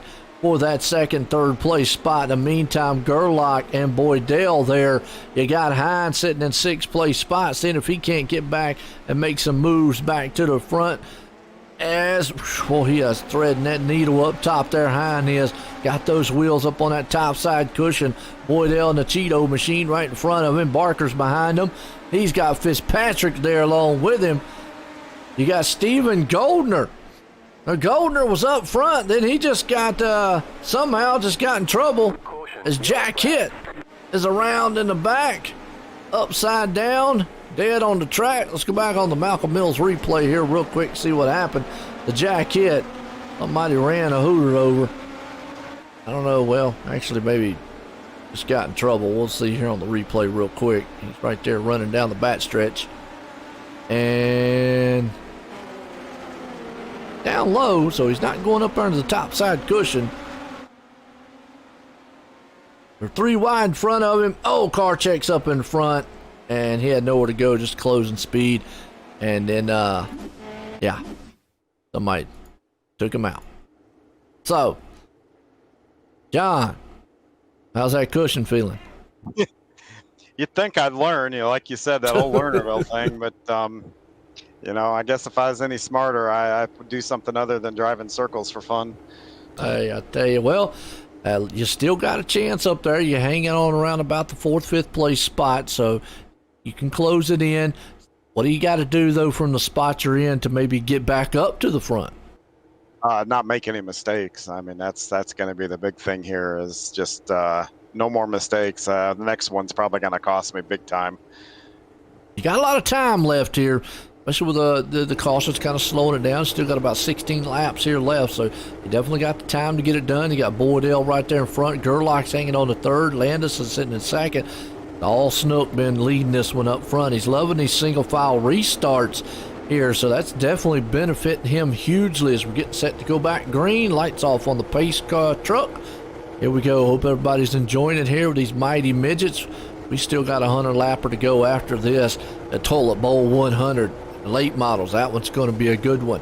Pace truck's in. Green flag flies. Lane Snooker Company is gone.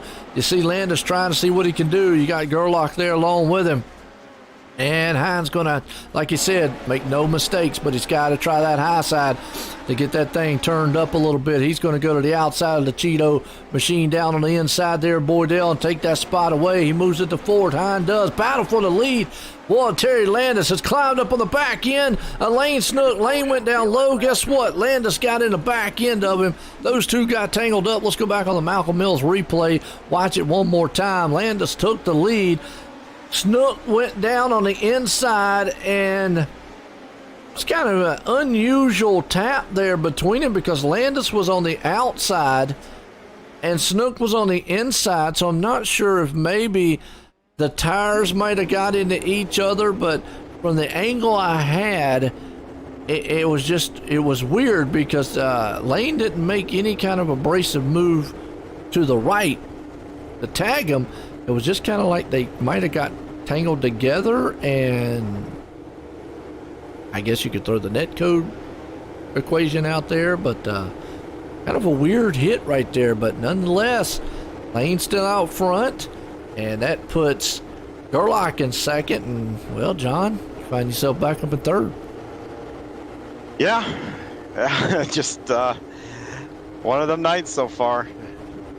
Looking good. You got Boydell right there behind him, sitting in fourth. Barker up in the fifth. Goldner's been able to move it back up in sixth. Now, he was up front earlier on in this one, so if it keeps up, he might be able to get back up there. So we still got 14 to go. Folks, how y'all doing out there? We got the Cool Rays Heating and Plumbing, Coast2Coast Racing League. Here's the feature tonight for the hometown heroes. We had the 305s earlier. We got the midgets, and we still got the Toilet Bowl 100 to come. So, hopefully they don't smell up the place too bad, and they flush before it's over with. But get all my jokes out of the way. I know for you. But pace trucks in. Lane Snook. Oh, he took a good one, and they checked up behind him back there, around with Jeff Fitzpatrick, Jesse Bandy, Brandon Schultz and company. They are 2 and 3 wide back there. And we're riding with Fitzpatrick, and he's trying to take a new way around the track. He went down there and off into the grass.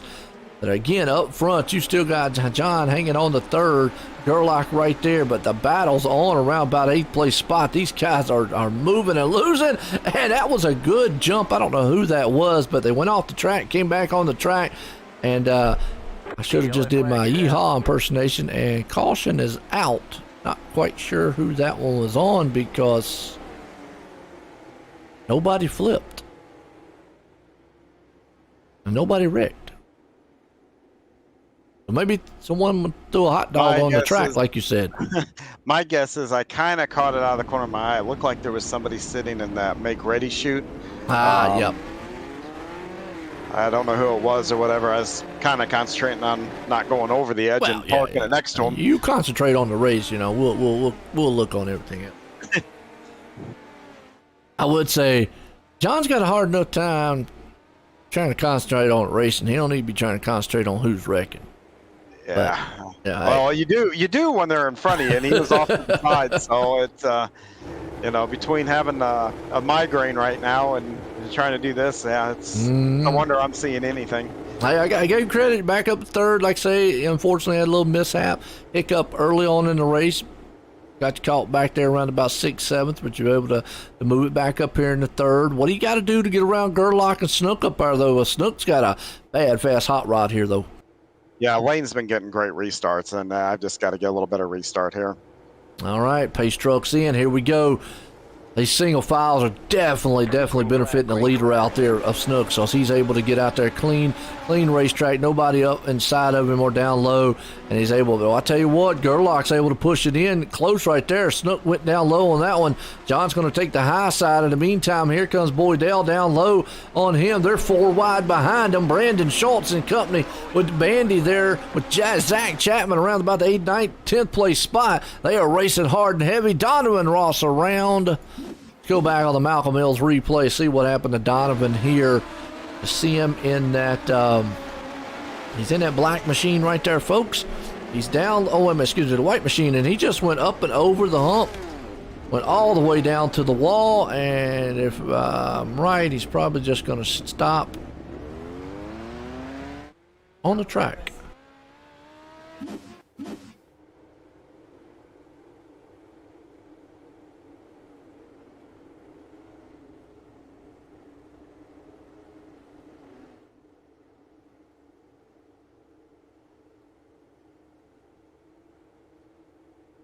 Lane Stook still leading it. And we got, it's like Gerlach there in second. John still hanging on to the 3rd place spot. Boydell got on the lone side of you there for a minute there, John. Yeah, Boydell got into me a little bit there on this coming to the start there, and it kind of messed my start up a little bit. But yeah, that top throw you off the game a little bit. That's it did throw me off my game a little bit. But the top here, it's just so treacherous. I had to kind of whoa it up a little bit, or I was going to go for another ride. And, that's one of the things about, all these guys that choose to go up top. If you miss it by, feet, you're in trouble, and you've got to either get yourself out of trouble or you're going to be off that hill back there. So far, so good. Let's go back single file here. It's all Snook been out front in this one. Little mighty midgets here tonight. Midget racing. Cool Rays Heating and Plumbing, Coast2Coast Racing League here. We've got a feature for the hometown hero. Snook drops the hammer. He's gone. Gerlach right there behind him. Hines going to see if he can't get closed in on him. Boydell didn't get it done. Here comes Stephen Goldner to the top side, though. He is rumbling back to the front. He's back there in that 6th place spot battling with Boydell and company. But he's got Barker right there. They're 3 wide back behind him. Yellow flag. Jesse Bandy is around. Go back on the Malcolm Mills replay here. See what happened. Bandy's in that white machine right there. He's kind of on the high side and not quite sure. He got into the side of, I think that's Chapman and the McDonald machine. Maybe he got hungry. They just caught tires, and the next thing you know, boom. So, caution here. Are these cautions helping you or hurting you, John? Oh, they're killing me. Chilling. All right. John's going to be dead by the time this one's over with, and he's Yeah, still got a for- 100 lapper to go. Well, the difference between running on the bottom. Oh, shoot. Yeah, slow up now. Yeah. Okay.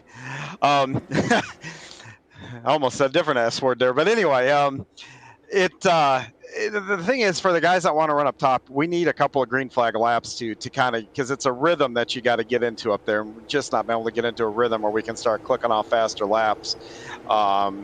So, I mean, if that continues to be the case, I mean, the guys that are choosing the top, the high side are going to be at a disadvantage here. Absolutely.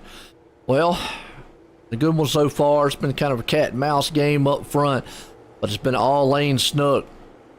And these single files definitely going to help him as he gets another good jump out front. Gerlach's right there with him. Hein gets it closed in on the back end of Gerlach on that restart behind him. You got Barker and Boydell. They're going to go side by side and try along for that 4th and 5th place spot. Here comes Goldner still up at the top side. They're about 3 and 4 wide back there behind him. John Hein is around. Oh, let's go back on the Malcolm Mills replay and watch it one more time. See what happened to John. Got a feeling just got up there into the cushion, but we're watching. He's up top. Yep, caught the top side cushion, and it went up and over. Not sure who that was that came up alongside of him there, but unfortunate for John. Out there running at about the 3rd place spot. Wow, just like that. Yeah, he lived by it, died by it up there. And it wasn't even the bad thing I went over. I turtled it, so that ends my night here. Yep, unfortunate run right there, but nonetheless, like I said, Lernerville, they learned a lot, and these cars are just really the mighty midgets that they are. Very, very, they're really handful to drive. We can see it already. As we've got about 7 to 8, let's talk about 7 or 8 laps here left in this one for our feature tonight. It's been all lane snook out front.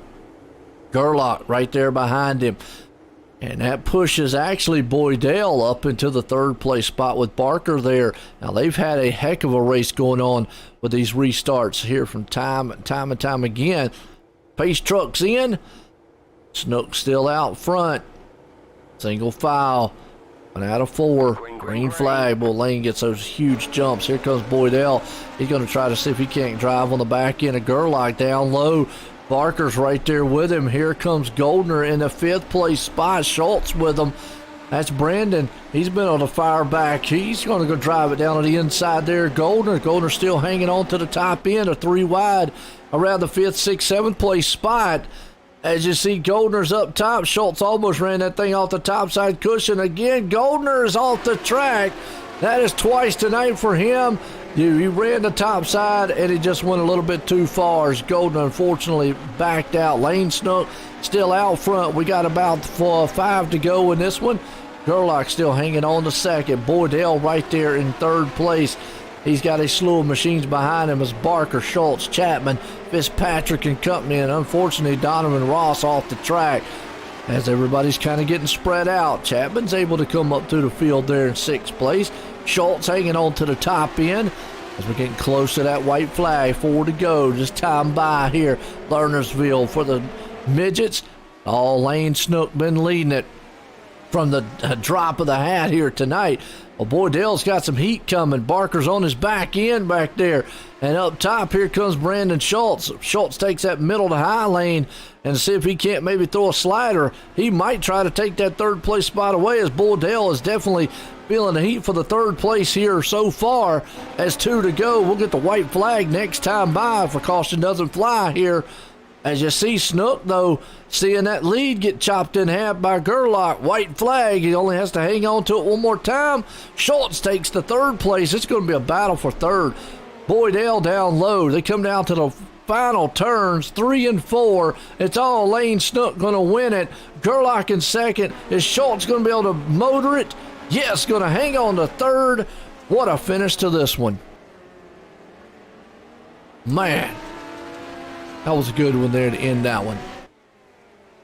This track puts on good racing here, and man, there's a few of us that just wish this track was, I don't know, about 3 feet wider. But then again, we probably we'd push it and still run off the edge. Usually that's what they always say. Well, I want more track. The more track you get, the more they want to run closer to it. So usually how it works.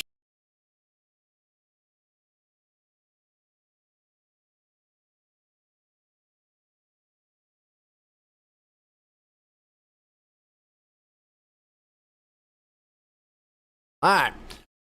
I'm at third place man here. You want to interview one of them? Sure. I'm going to third place one here, Brandon Schultz. Let's get a word with him. Hey, Brandon, this is John up in the booth. You got a copy? Yes, sir. Hey, bud. You ran her up to third tonight. You came back a little ways to do it. How did you get up there?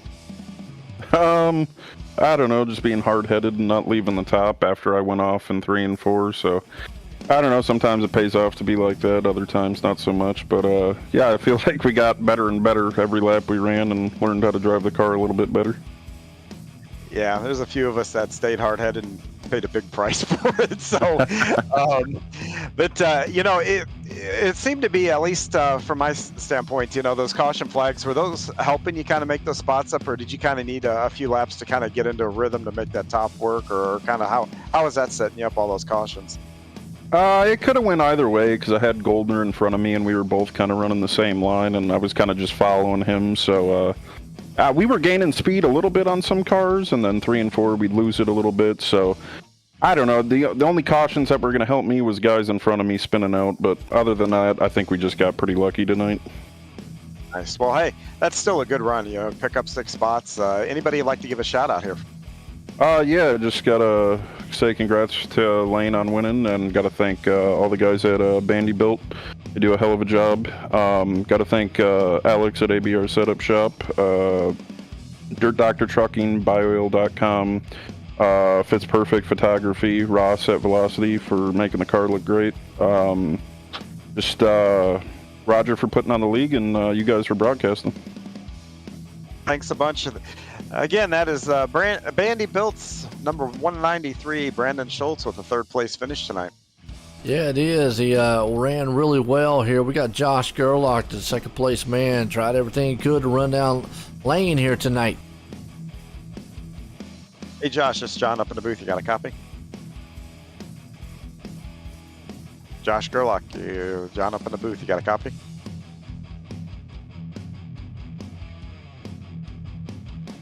May have to move on to Lane. Yeah. Little shy Gerlach is. We'll go to our leader here, Lane. Man who put it in victory. Lane, Joy in the booth. Got a copy? I think they're all shy. Lane, Joy in the booth. Got a copy? Yep. All right, well, Lane, I tell you what, almost dominating fashion here. Is it safe to say you like these midgets? I don't know. I don't like them that much. They kind of drive weird after the update, but I don't know. I like Lane. He every time you ask him something, it's always he's methodical, and he goes, I don't know. Yeah, I'm not a big fan of those cars, but apparently I'm half decent in them. Well, I'm gonna tell you, every time, folks, when Lane says he's not good at something, you better put your money in bet that he's going to be up front, because he says he's not good at Lernerville, dominated the first week, won here in these midgets here tonight. Now, tell me, what was better feeling for you? Was it the high lane, the low line? Because I noticed you wasn't running too far up top here tonight. I knew the bottom was good last week, so I figured it'd be there again. And I wasn't even taking a chance going out over on the top. But I felt really good in the bottom, and if I could hit my marks, I'd pull away, I think, by looking at the results thing in the bottom right. But it was super hard to hit your marks in those cars, and in the bottom, it's just a thin lane down there. But it was definitely fun. These cars, if you have them set up right, they can be fun to drive, especially on a really good racetrack. I love it. I tell you, you know, the chess match that Lane puts on with the interviews, folks, he lets his driving do the talking for him, because he goes, I don't know, and kinda, and possibility. But you know he's fast and deadly when he gets out there on these cars and track. Lane, you want to hear tonight? Got anybody you want to thank for this awesome win? Yeah, I'd like to thank Bandit Boat Racing, Jesse, Brandon, Fitzy, Goldner, Moonin, Lacey, JP, Dirt Doctor Trucking, Bio.com, Powerhouse Motorsports, Blackman Brothers, you guys for the broadcast, CGC Racing, the Universal Assignment Service, Jack on Howard Associates, Keystone Alliance, KKP, Keystone Carding Products, Fox's Pizza Den, Mexico Ridge Beef Farm, Snoop Designs, The Old Hatchery, and 50's Perfect Photography. Well, I tell you what, that's a list right there, and as always, it's good to hear from you, Lane Snook, putting it in victory lane, winning it here for the midgets tonight. Well, we'll try one time here for Josh Gerlach. If not, we got to jump on over here to the late model, so we'll bring him up real quick and see if we can get him. Josh Gerlach, this is John up in the booth. You got a copy? Hey, John, I do. Good. Well, eventful night there. You had a shot at it a couple times. Tell me about your night. Man, I was quite the pinball under yellow, but under green it was pretty clean. This is the first race I've had since they put the new tire, or I guess fixed the new tire on the midgets, and took some getting used to. And I mean, Lane, I think, was the class of the field. I don't know if you went off the edge or not, but looking forward to battling with you, and all of a sudden you were gone. Yeah, I did. You were being a heck of a lot smarter than I was being down there. I should have been down where you guys were, but you looked. You got those starts were pretty interesting. Lane was getting a little bit of a jump there on us. Is there anything that were you trying different things to try to match him on those starts? Because I kind of wonder if he wasn't getting those starts, how well he would have held up. Yeah, it was definitely tough. It had gotten pretty wide and slick kind of through that restart zone. So having the advantage of firing first was, I think, everything there. I still think Lane was faster than me, but just the back-to-back yellows, not really being able to get into a rhythm, and then just kind of trying not to spin the tires in the slick was pretty tough. Well, hey, man, you had a great finish tonight. Anybody you want to give a shout-out to? Yeah, I do. First off, so my grandpa, he had a little health scare last week, and just want to give a shout out to Jack Herway. I think he was watching tonight. Not sure if he's still around through that rough one, but Roger sent a message out that meant a lot. So we have a great group here at Coast to Coast. Also, just want to thank alwaysraceday.com, netcodeshop.com, and the boys over at Dizzy Motorsports. Looking forward to continuing here with the Hometown Heroes. Well, that's Josh Gerlach tonight, finishing second. Josh, real quick, are you going to run the late model show? I don't think I'm going to be able to make it. I gotta head out here. That's too bad. All right, bud, we'll see you next week then. Sounds good, John. Thank you. There we go, Josh Gerlach. Well, folks, don't go anywhere. We got 100 Lapper here, the Toilet Bowl 100 coming up. We'll be right back after this.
All right, folks, we're back here featuring now.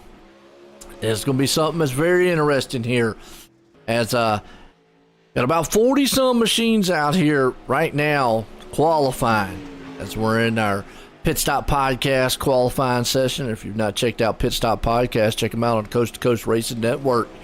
Every week on Sunday, they release some awesome videos there with Preston Cranmer and Roger Craig. Gives you guys insight to what's going on in the league. And they get some good interviews with a lot of drivers, sponsors, and so forth. So definitely check them out at Pit Stop Podcast. What's going to happen here tonight? This is going to 100 laps. And this is called the Toilet Bowl 100. I know the name sounds unique or sounds kind of funny, but there is a meaning behind it. Andy Piercefield with the Cool Rays Heating and Plumbing. Actually, a lot of their guys, they have what they call an internship that they do and a schooling for a lot of the guys that get trained through their plumbing and so forth. And when they graduate, they get a trophy, or it's not like a trophy, but it's a plaque style trophy, a graduation style thing. And it's actually a little toilet bowl trophy. So that's kind of where this is coming from. So Andy Piercefield, the winner of this race will get one of the little toilet bowl trophies. So that's why we come up with the Toilet Bowl 100 here at the Coast2Coast Racing League. It ought to be exciting. And that's the fun behind the hometown heroes here, okay? That's what brings about. I mean, it's not only do we run the same track week in and week out, and pretty much almost the same cars, but we do have at least something special. But it's always the 305s. Usually it's the late models, and usually it's the 360s or the 410s. But like we saw earlier, we always have something special. We have a special race like this here with the Toilet Bowl 100, or we have the midgets come out, or we'll have the ladies' night, first responders, or something special. Always, we had the Hawkeye Challenge the other week that was just a wild one. You saw multi-class style racing there with that, and so it's just week in and week out. And Lori says, "Good luck, guys." That's absolutely right. Good luck out here. But now the late models. Most of these guys here know how to wheel a late model. I mean, it's a given. These late models, you see it on Thursday night. These guys come out here. So we just came out of the midgets. It's a night and day difference between a midget and a late model. I mean, one, the size alone and the power alone. So where the track looked huge inside of a midget, now it's going to kind of shrink up a little bit with these late models here on Lernerville. You still got to be careful up on that cushion because they can jump out there and bite you as always. It's going to be 100 laps here, so looking forward to some awesome racing. Go Team Short. 015. Who's the 015? Let's Team Short. Team Short. Team Short. Vincent Short. All right. Right now, he's qualified 33rd. Laid down a 15:19 quick lap. Our quick time man, Kyle Moonen, at a 14:68. And he rides a lot on the Thursday nights here with the late models. And tune in tomorrow night, folks. We got the big blocks and the late models tomorrow night. Our Thursday Night Thunder there, presented by the Super Dirt Car Series. Guys coming on board to sponsor that one for us, so definitely tune in, and hopefully the weather holds out pretty good. I want our thoughts and prayers to everyone down there in Florida. I know the hurricane thing is coming through. Can't remember the name, Itza, or I don't know. It's some female. They always name them females a lot of times because they're angry and mad. And anyways, heat race one underway as we're getting set here. That's going to be the Lucas Oil Empire Super Sprints, and 37 years of 360 sprint car action. Northeast United States and Canada. They got a lot of stars behind the wheels. Check them out on Facebook and Twitter. Lucas Oil Empire Sprints. As Justin Sick out front, Nick King starts at second. John Hines going to be in third. Kyle Moonen starts fourth. Jeffrey Barker there in fifth. Randy Shreves in sixth. Preston Cranmer starts at seventh. You got Tommy Gom right there at eighth. And Barry Goldner rounds out the ninth place spot. Here we go. These cars pulled them out.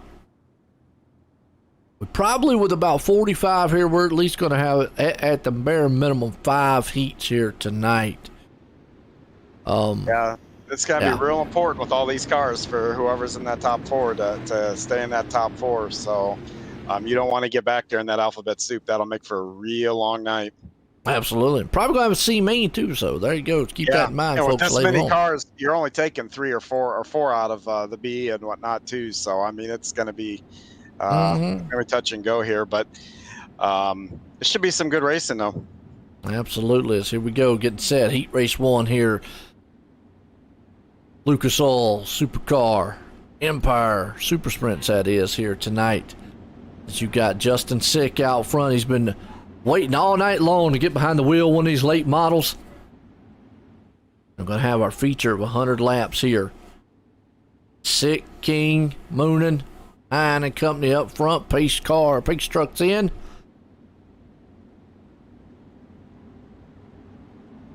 And pull it around. 3 and 4. And green flag. Here we go. Sick gets a good jump, but is still right there on the outside. King's with him. Hines going to see if he can't split the middle and the inside, but just down low. Little contact there. Still 2x2 all the way back. That final transfer spot, John's hanging on to it for the moment. You got Shreves right there on his back end of him. John's kind of slinging that thing. As you see the top 3 guys battle for the lead. Mooner looks to the inside of him. Nick King still holding the top spot. They're all single file for the moment. Still Hine hanging on the 4. Shreves right there on his back end, seeing if he makes a mistake. A little bit different up top on the cushion. Boy, John gets way up there. Oh, and he almost bladed the top side. That could have been a mistake that he needed.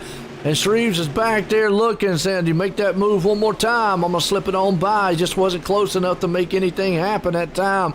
But he is right there, saying if he can't take away that transfer spot, any little slip up behind, and you definitely is going to knock him out of this, and he's going to have to run the table here.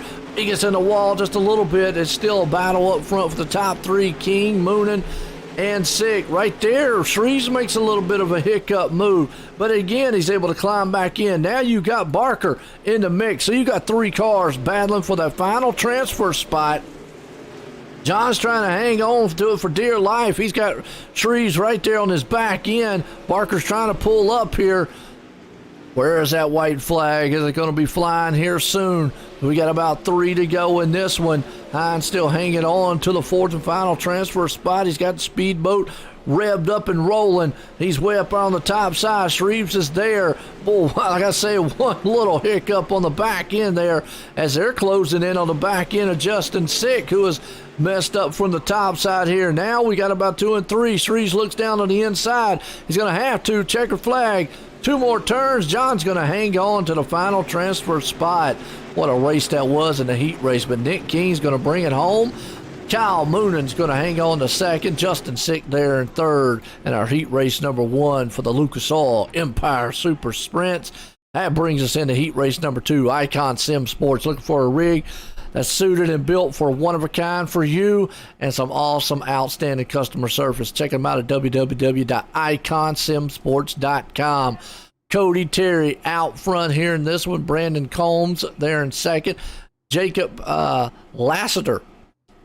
I'm going to say Lassiter. There in 3rd. DC Smith in 4th. Nicholas Vickers starting 5th. Patrick Spangler in 6th.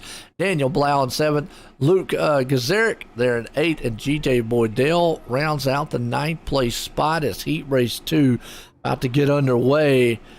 What an exciting one there in that Heat Race 1 there, John. Yeah, and these guys, if you're behind somebody, you're a little quicker than with this car. With the heat race cars have 20 gallons of fuel in it. To lift too early, not to run somebody over, your car pushes.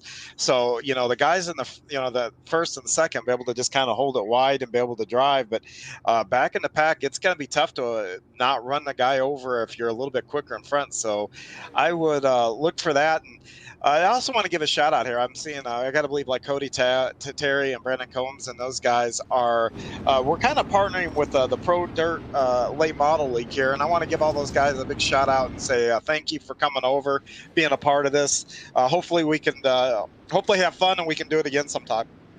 Oh, absolutely. That's part of the Cody Terry right there. Out front looking slick in that machine. We'll see if we can't get a good shot of it. He's got Muddy on the side, GBC there on the front. Good black and red paint job as you see Combs right there beside of him.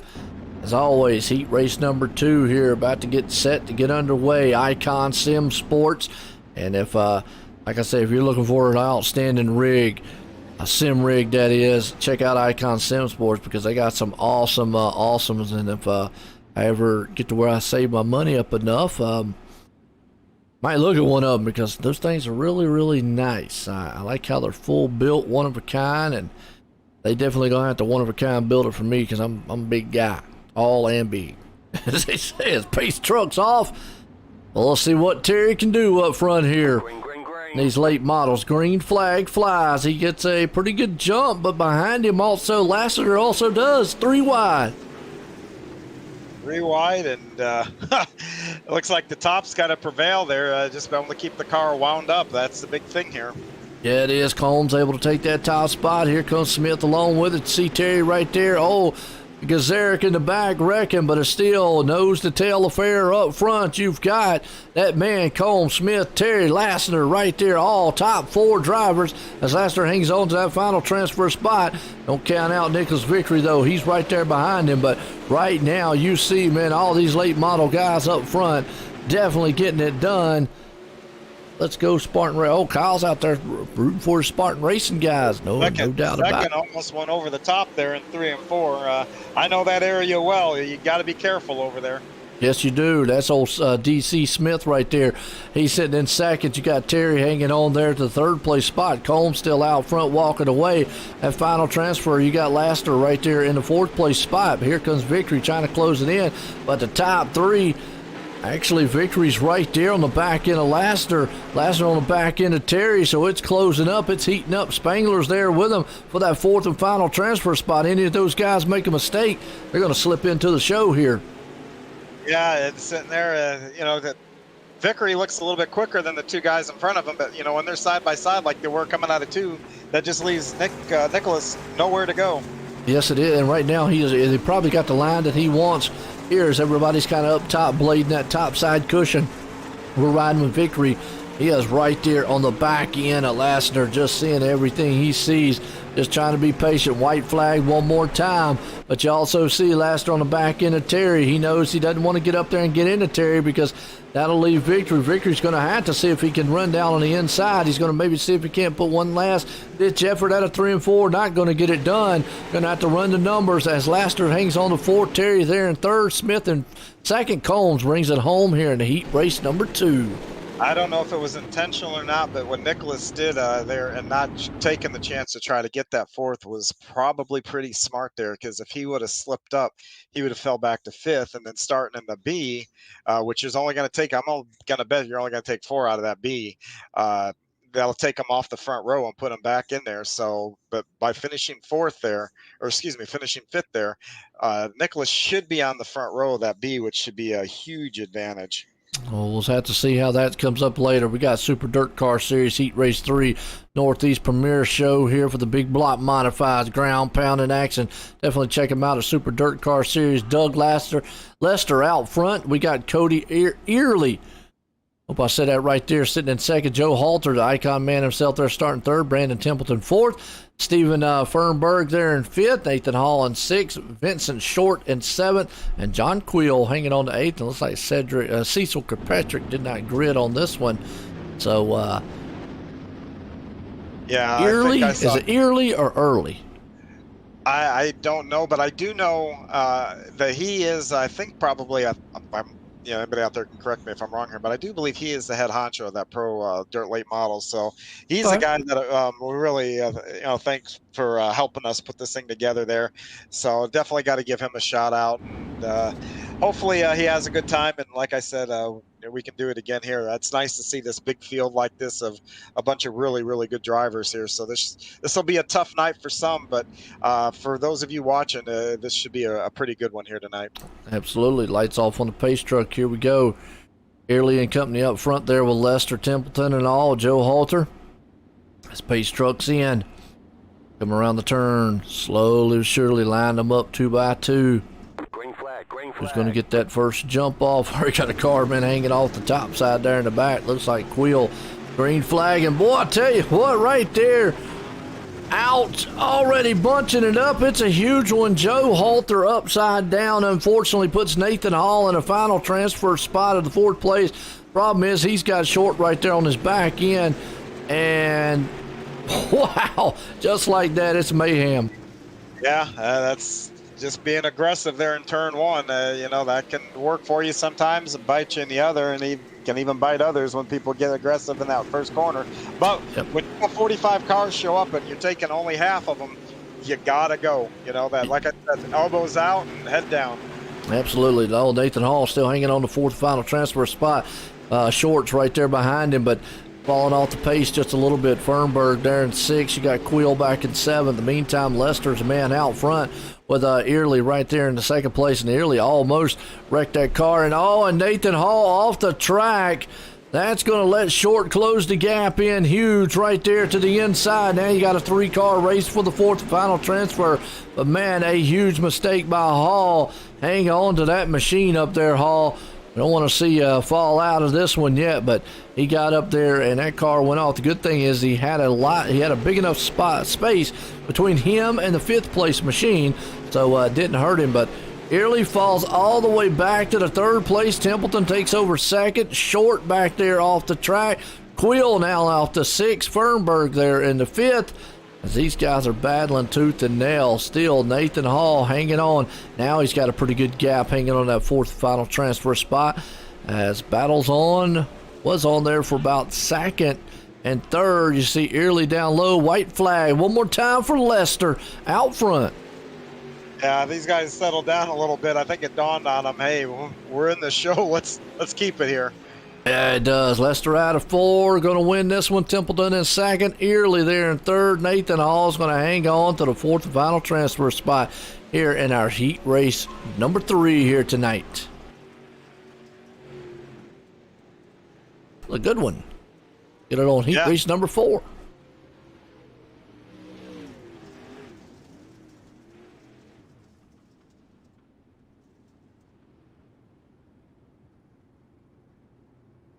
Whenever iRacing decides to flip it over. All right, heat race number 4. Gambler Motorsports here. Heat race number 4. Esports racing team. If you're looking for one that loves to race weekly on the iRacing platform, dirt, sports, asphalt, endurance, check them out on Facebook at Gambler Motorsports and give them a like and follow. We got Peter Breeze out front. Zach Chapman there in 2nd. Tater Williams starting in 3rd. Kurt Chaser. Just Kurt. Starting in 4th. We got Joshua Johnson there in 5th. Brandon Bender in 6th. Trent Brennerman there in 7th. Terry Landis in 8th. And Andy Piercefield rounds the 9th place. I know you said Andy wasn't down there in your channel, but he's out here.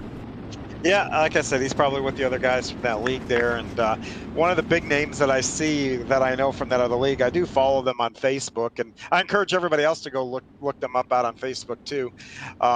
Is Tater Williams there that's starting 3rd. I think I've seen that he's won, I think 3 or 4 races over there this year. So he's going to be one that a guy that I'm not familiar with here with our guys, but he's going to be one I'm going to keep my eye out on here.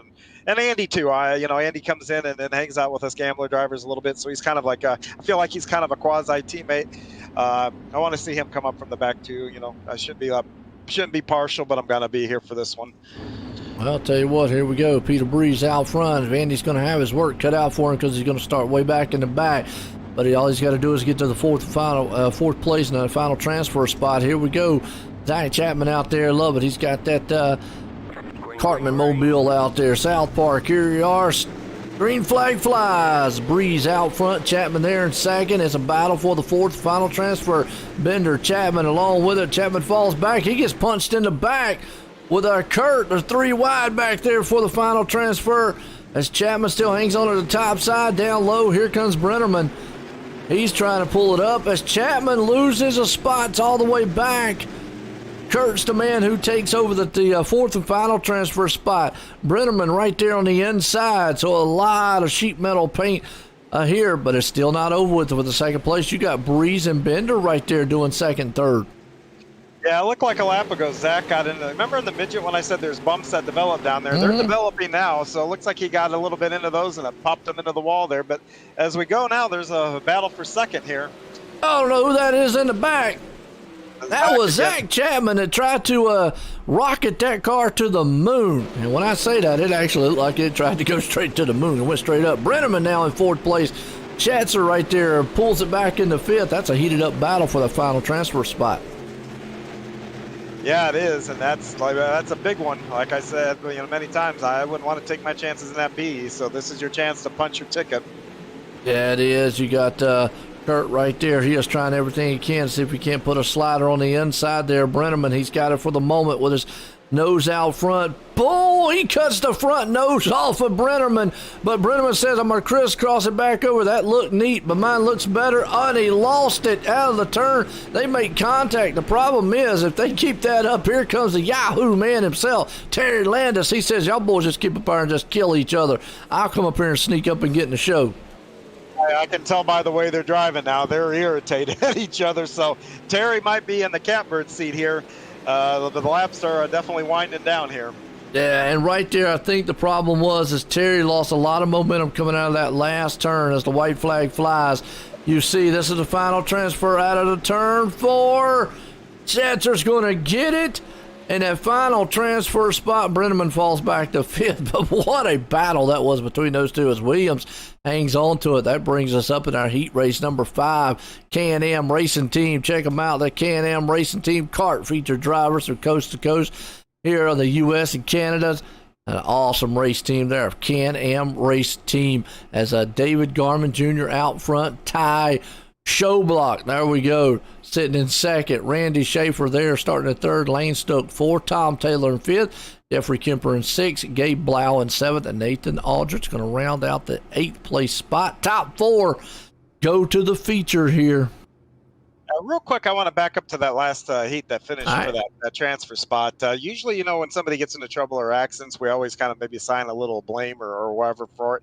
But I'm going to tell you, Trent Brenneman dove it in there turn 3 really hard on the 3rd place guy or the 4th place guy. Could have taken that spot by bumping him and running him up the track, but he got off the gas and stayed off of him. So that was a great piece of sportsmanship and driving for him not to do that. So I do think that deserves a shout out when guys, race within the rules like that and are good sports.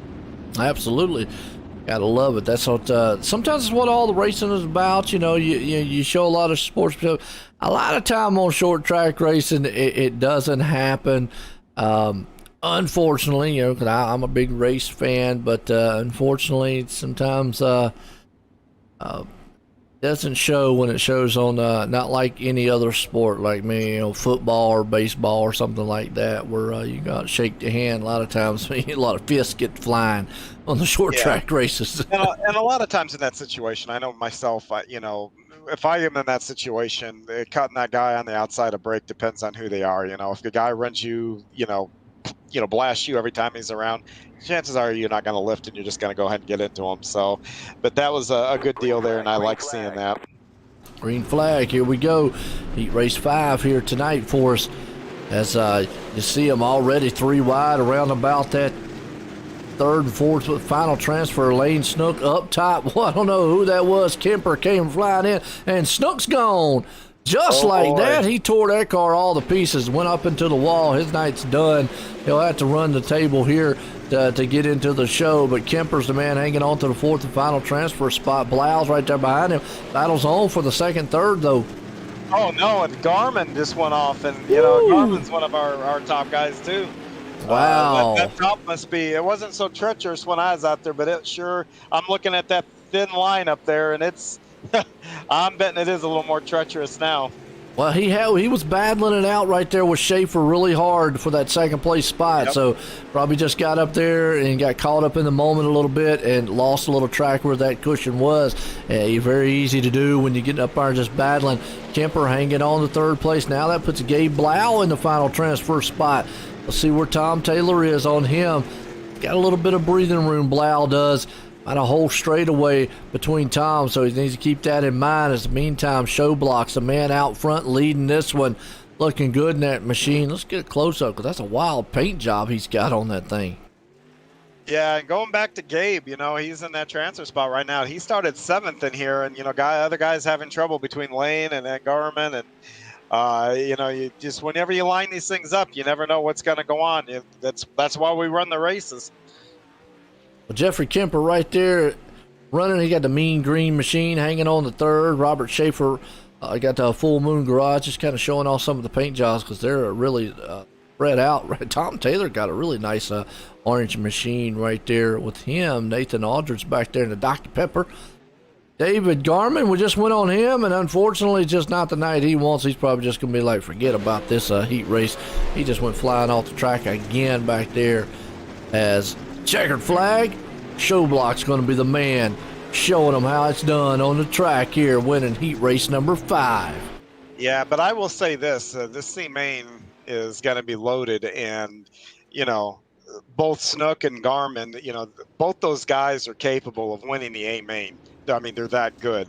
So, I wouldn't count them out of that transferring up. They're just going to have a long way to go and a short time to get there. And you talk about a C-Main, because Eric's going to be the man out front in this one. You got Short right there, but you talk about guys outside looking in, because folks, you're only going to have 4 drivers transfer out of this one. So let me break down a scenario. You got guys like Lane Snook starting in 9th, Andy Piercefield there in 8th, Zach Chapman in 13th, Spangler back in 11th, Tommy Gom in 10th, Boydell in 6th, Halter 7th. You got the Spangler sitting in 11th, Kirkpatrick there in 12th. You got a lot of heavy hitter guys outside looking in, along with David Garman starting 4th, Joshua Johnson there in 3rd, Vincent Short in 2nd, and Gazaric out front. So those top 4 guys know what they need to do, stay in the top 4 up front. The problem is they're going to have some very hard charts. It looks like we got 3 cars opting just to go ahead and set it out. Tommy Gom, Patrick, and Cecil Kirkpatrick, unfortunately. Yeah, and the guy that I'm going to watch here is going to be David Garman. He is starting on the outside of row 2. He's last year's point late model champion. I do believe he won the last time that we were out. And he had issues up on the top side the last heat race. He went off twice. So when he fires off here, those incidents are going to be in the back of his mind. So it's going to be interesting to see how he approaches these first couple of laps up there. You can tiptoe, but you can't tiptoe too much because you got a bunch of hungry wolves behind him that want that 4th spot to go onto the B. So that is going to be a very interesting area to watch here right off the start of it. It is that 4th and final transfer spot, just like a heat race here. As Pace trucks in, here we go. C-Main here tonight. Green.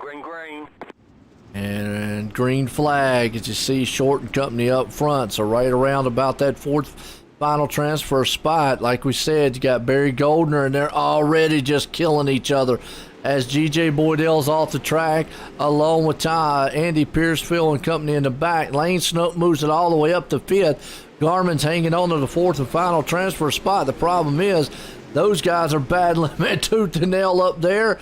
And Snook pulls it up into the final transfers as Garmin gets into trouble. He's off the pace back in 5th. Yeah, he misjudged his corner entry. He tried to go to the bottom, and boy, that cost him big time.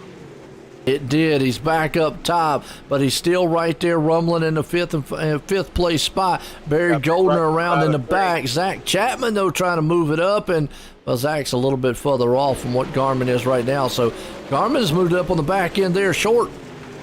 Yep, and he's faster than Short, so it'll be interesting to see what Garmin can do with him. Catching him is one thing, passing him is another. And I was behind Short. I don't know if it was last week or earlier this week. He is not an easy guy to get around, so this should be an interesting few laps here.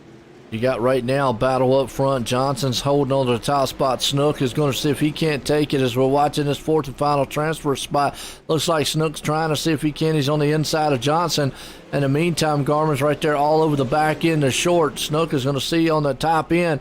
Johnson's right there low, clips the nose off of Snook. Meantime, Short still hanging on to that 4th and final transfer spot over Garmin. Garmin knows he has got to do something. Oh, the door's left wide open and outside. A little bit of touch and paint contact between Short and Garmin there, but it's a heated battle for the transfer spot. Yeah, and there. And forget about it, they both got into each other. And as Zach Chapman keeps going, he says, Appreciate it, fellas. Yeah, that was, I think, a case of a driver running out a little bit of patience there, or misjudging. The unfortunate. Well, I'm going to say it this way, just hard racing.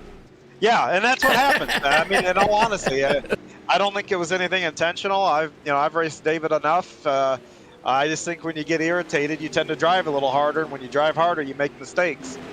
Well, they both were taking up the same real estate there, and the two guys was just racing each other hard.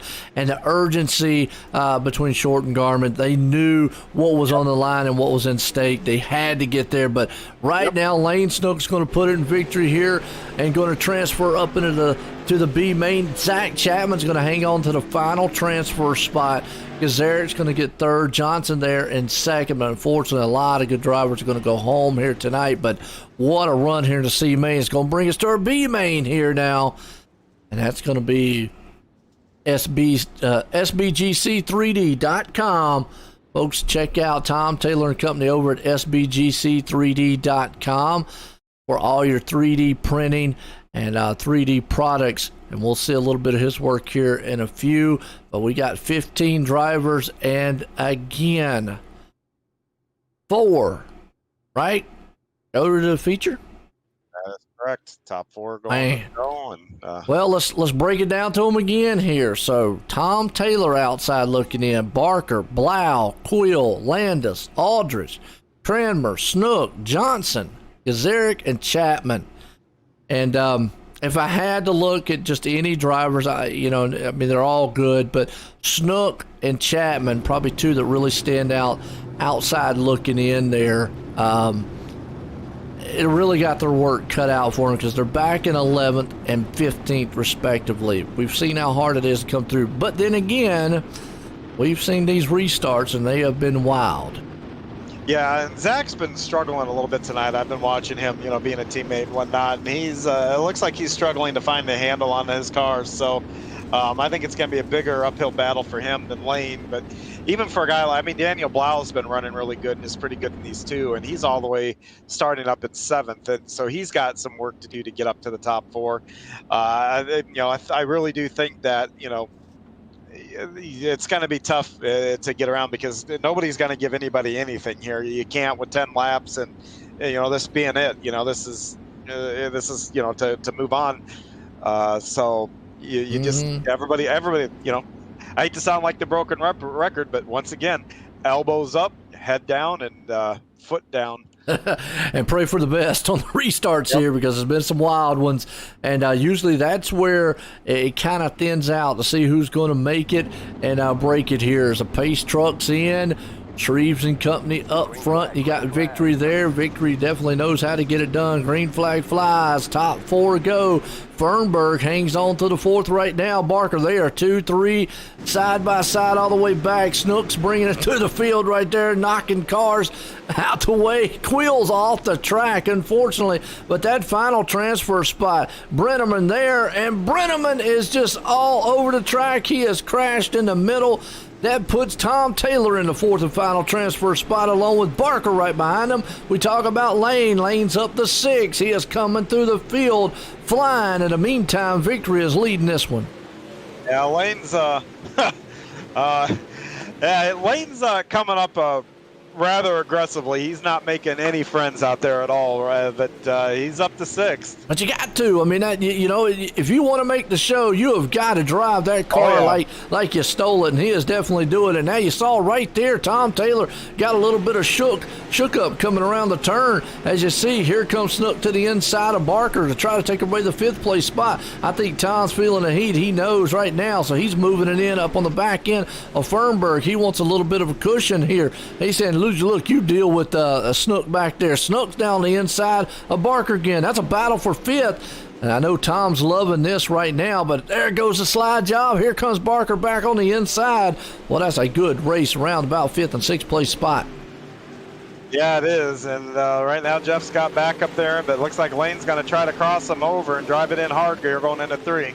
bringing Terry Landis along with him. Here comes the Yahoo man himself. Look at Barker there, and he gets into Landis. Landis gets into Snook. I do not know how in the world Lane Snook held on to that car, but he held on to it. That thing was clear sideways coming out of the turn. The problem is he lost a ton of momentum to Tom Taylor. Does he have enough time to get up there with 3 laps to go? It all depends. I don't know. Now, with actually Tom and Fernberg, I think they need to understand the situation. Tom does. Tom just needs to ride where he's at because Tom's going to run out on Lane back there. But then again, we got a battle right here with a second, third. Shreves and Fernberg side by side battling with each other.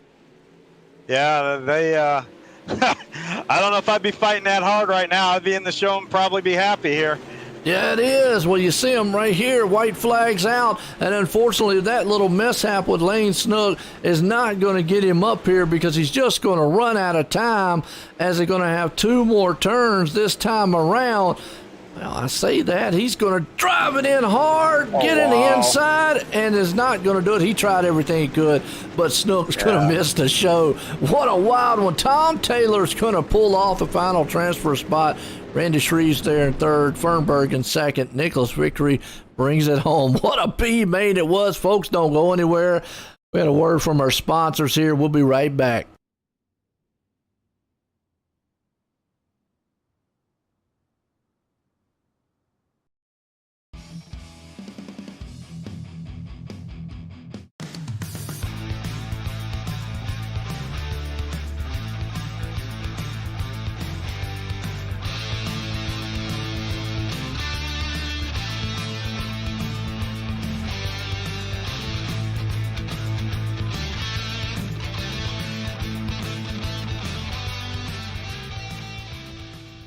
People want to have a one-stop shop. They need us for now all these different services, not just the heating and air side. When things are going wrong, you want the company that's going to be able to get things done as fast as possible for you. Today we're going to be in over 600 homes. What the customers can count on is we're going to send a competent person to your home with a vehicle that's stocked and prepared. We're going to do what's right.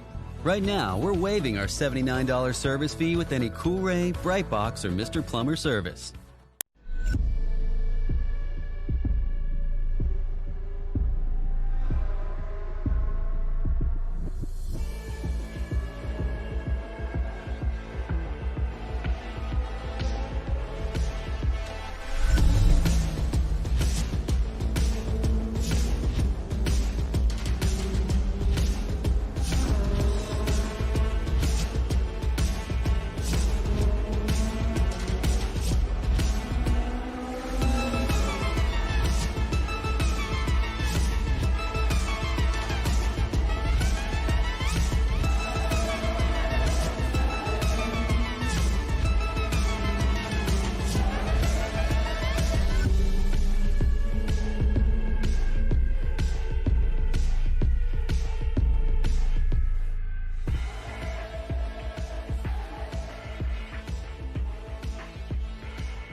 GeForce TV delivers the excitement of short track racing to places it has never seen before.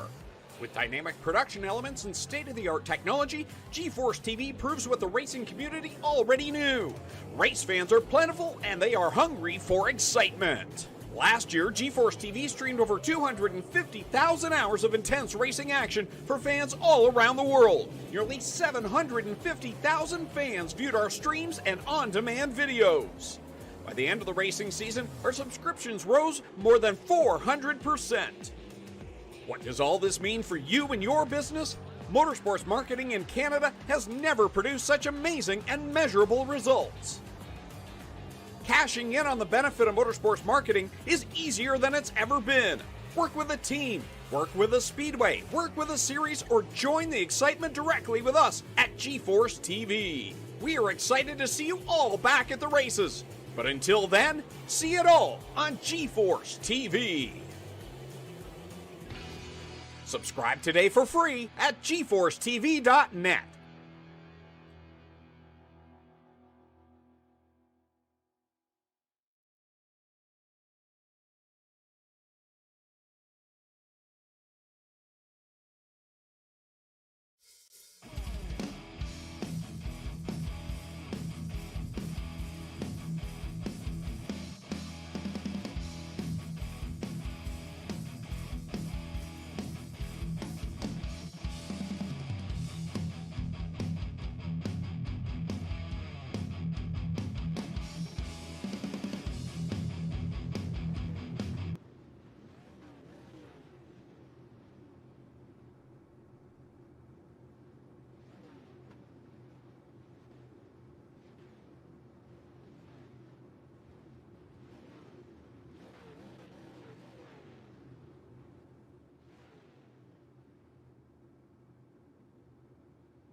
All right, folks, here we go.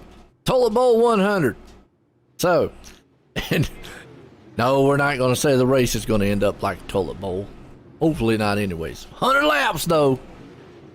Well, Pro somebody late gets models. wrecked. Somebody gets wrecked on lap 1. Their race is gonna get flushed down the toilet. So Well, probably so. We'll have to see what happens. We got Nick King out front, but man, I tell you what, we got a good field here. 24, some of the baddest guys out here. Now, heat races, the consolations, they were wild. This one's going to be even wilder. Now, the good thing is, and I got to appreciate the league for doing it.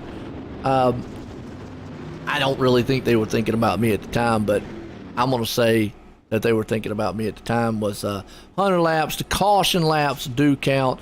Normally, in real dirt racing, folks, and even on the virtual side, caution laps do not count. That's that's just normal dirt racing. But thankfully they were like, "It's 100 laps. We'll let them count."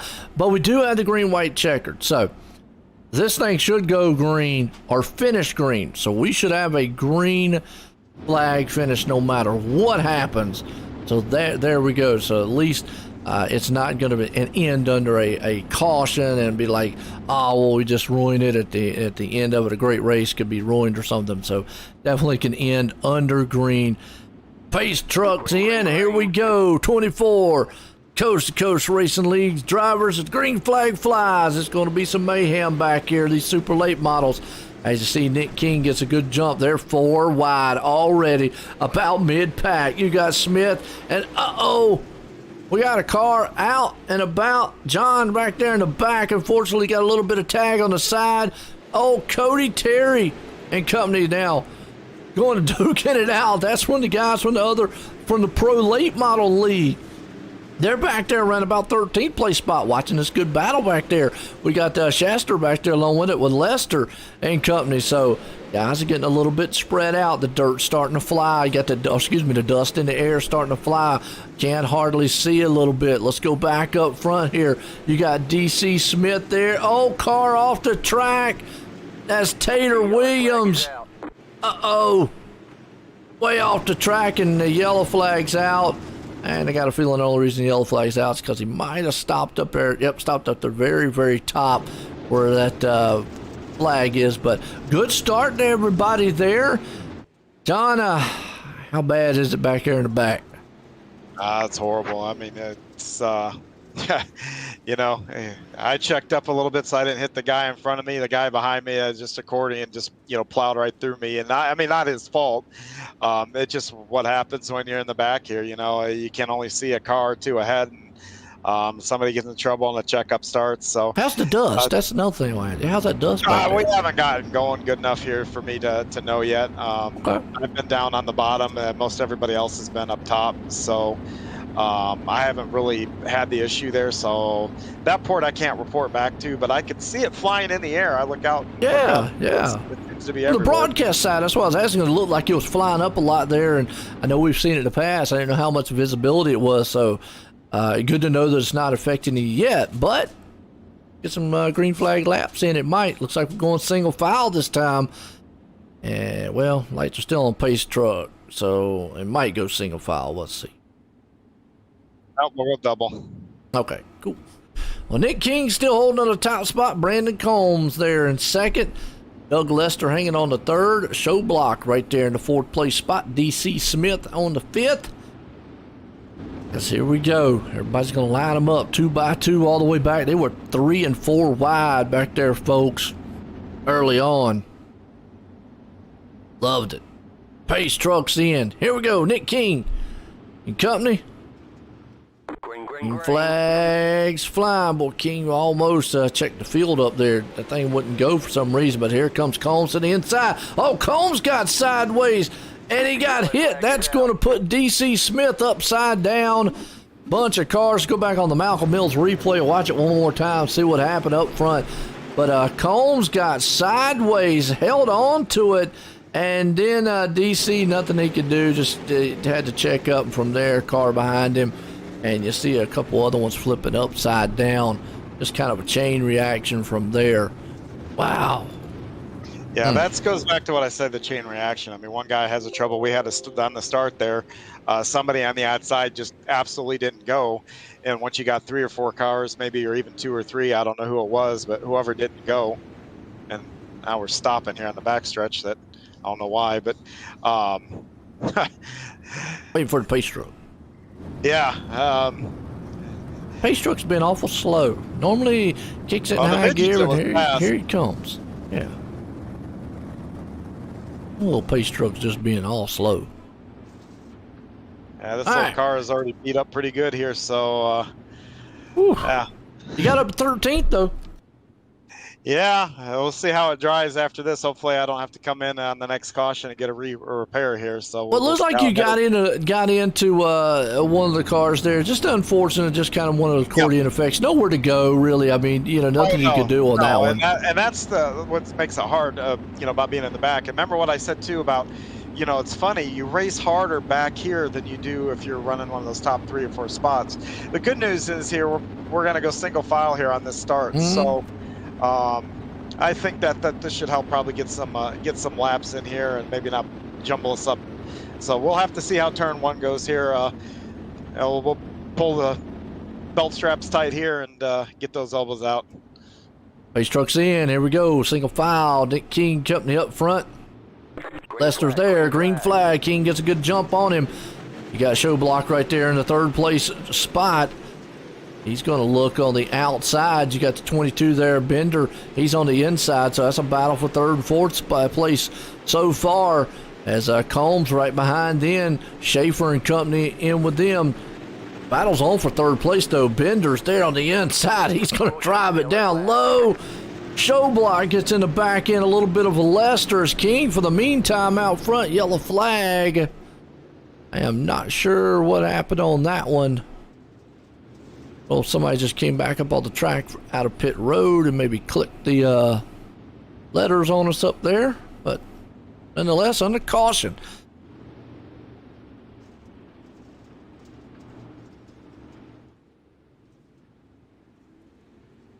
What's track looking like so far, John? Well, now that I've been up top, dusty. I got you. It's burnt up pretty good here. I haven't got a long enough run in to see where anything, what lane's preferable or whatnot. It looks like there's still a lot of tack on the bottom, especially on the corner exits of turn 2 and 4 there. So if you can get your car down there and get straight, you're going to get a good launch out of there. And there's still just enough tack up top too to be able to ride that cushion. You just got to be real careful. And you know, you'd think I'd learned my lesson from the midget race, but yeah, I still haven't figured that out. Not to be up there. Single file. Here we go. Looks like they're going to go single file. Nope, we're going double. Okay. Here we go. Line them up. Nick King up front. What's up, Kyle? Meet you out here, Kyle. You, was you out here earlier? Maybe you didn't make the show. That's what it was. Kyle's out there supporting his driver, Spartan Racing Team here.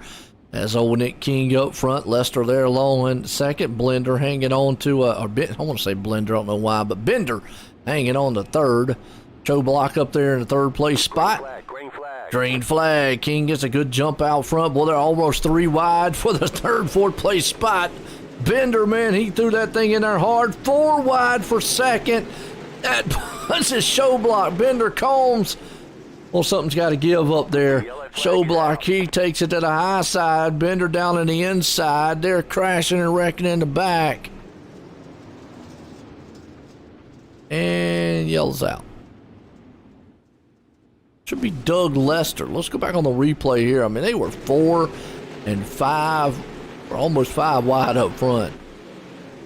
Yeah, Lester. Oh, just got tagged in the back, and the next thing he just got shot to the moon. They are all over the place there. Wow. Ouch.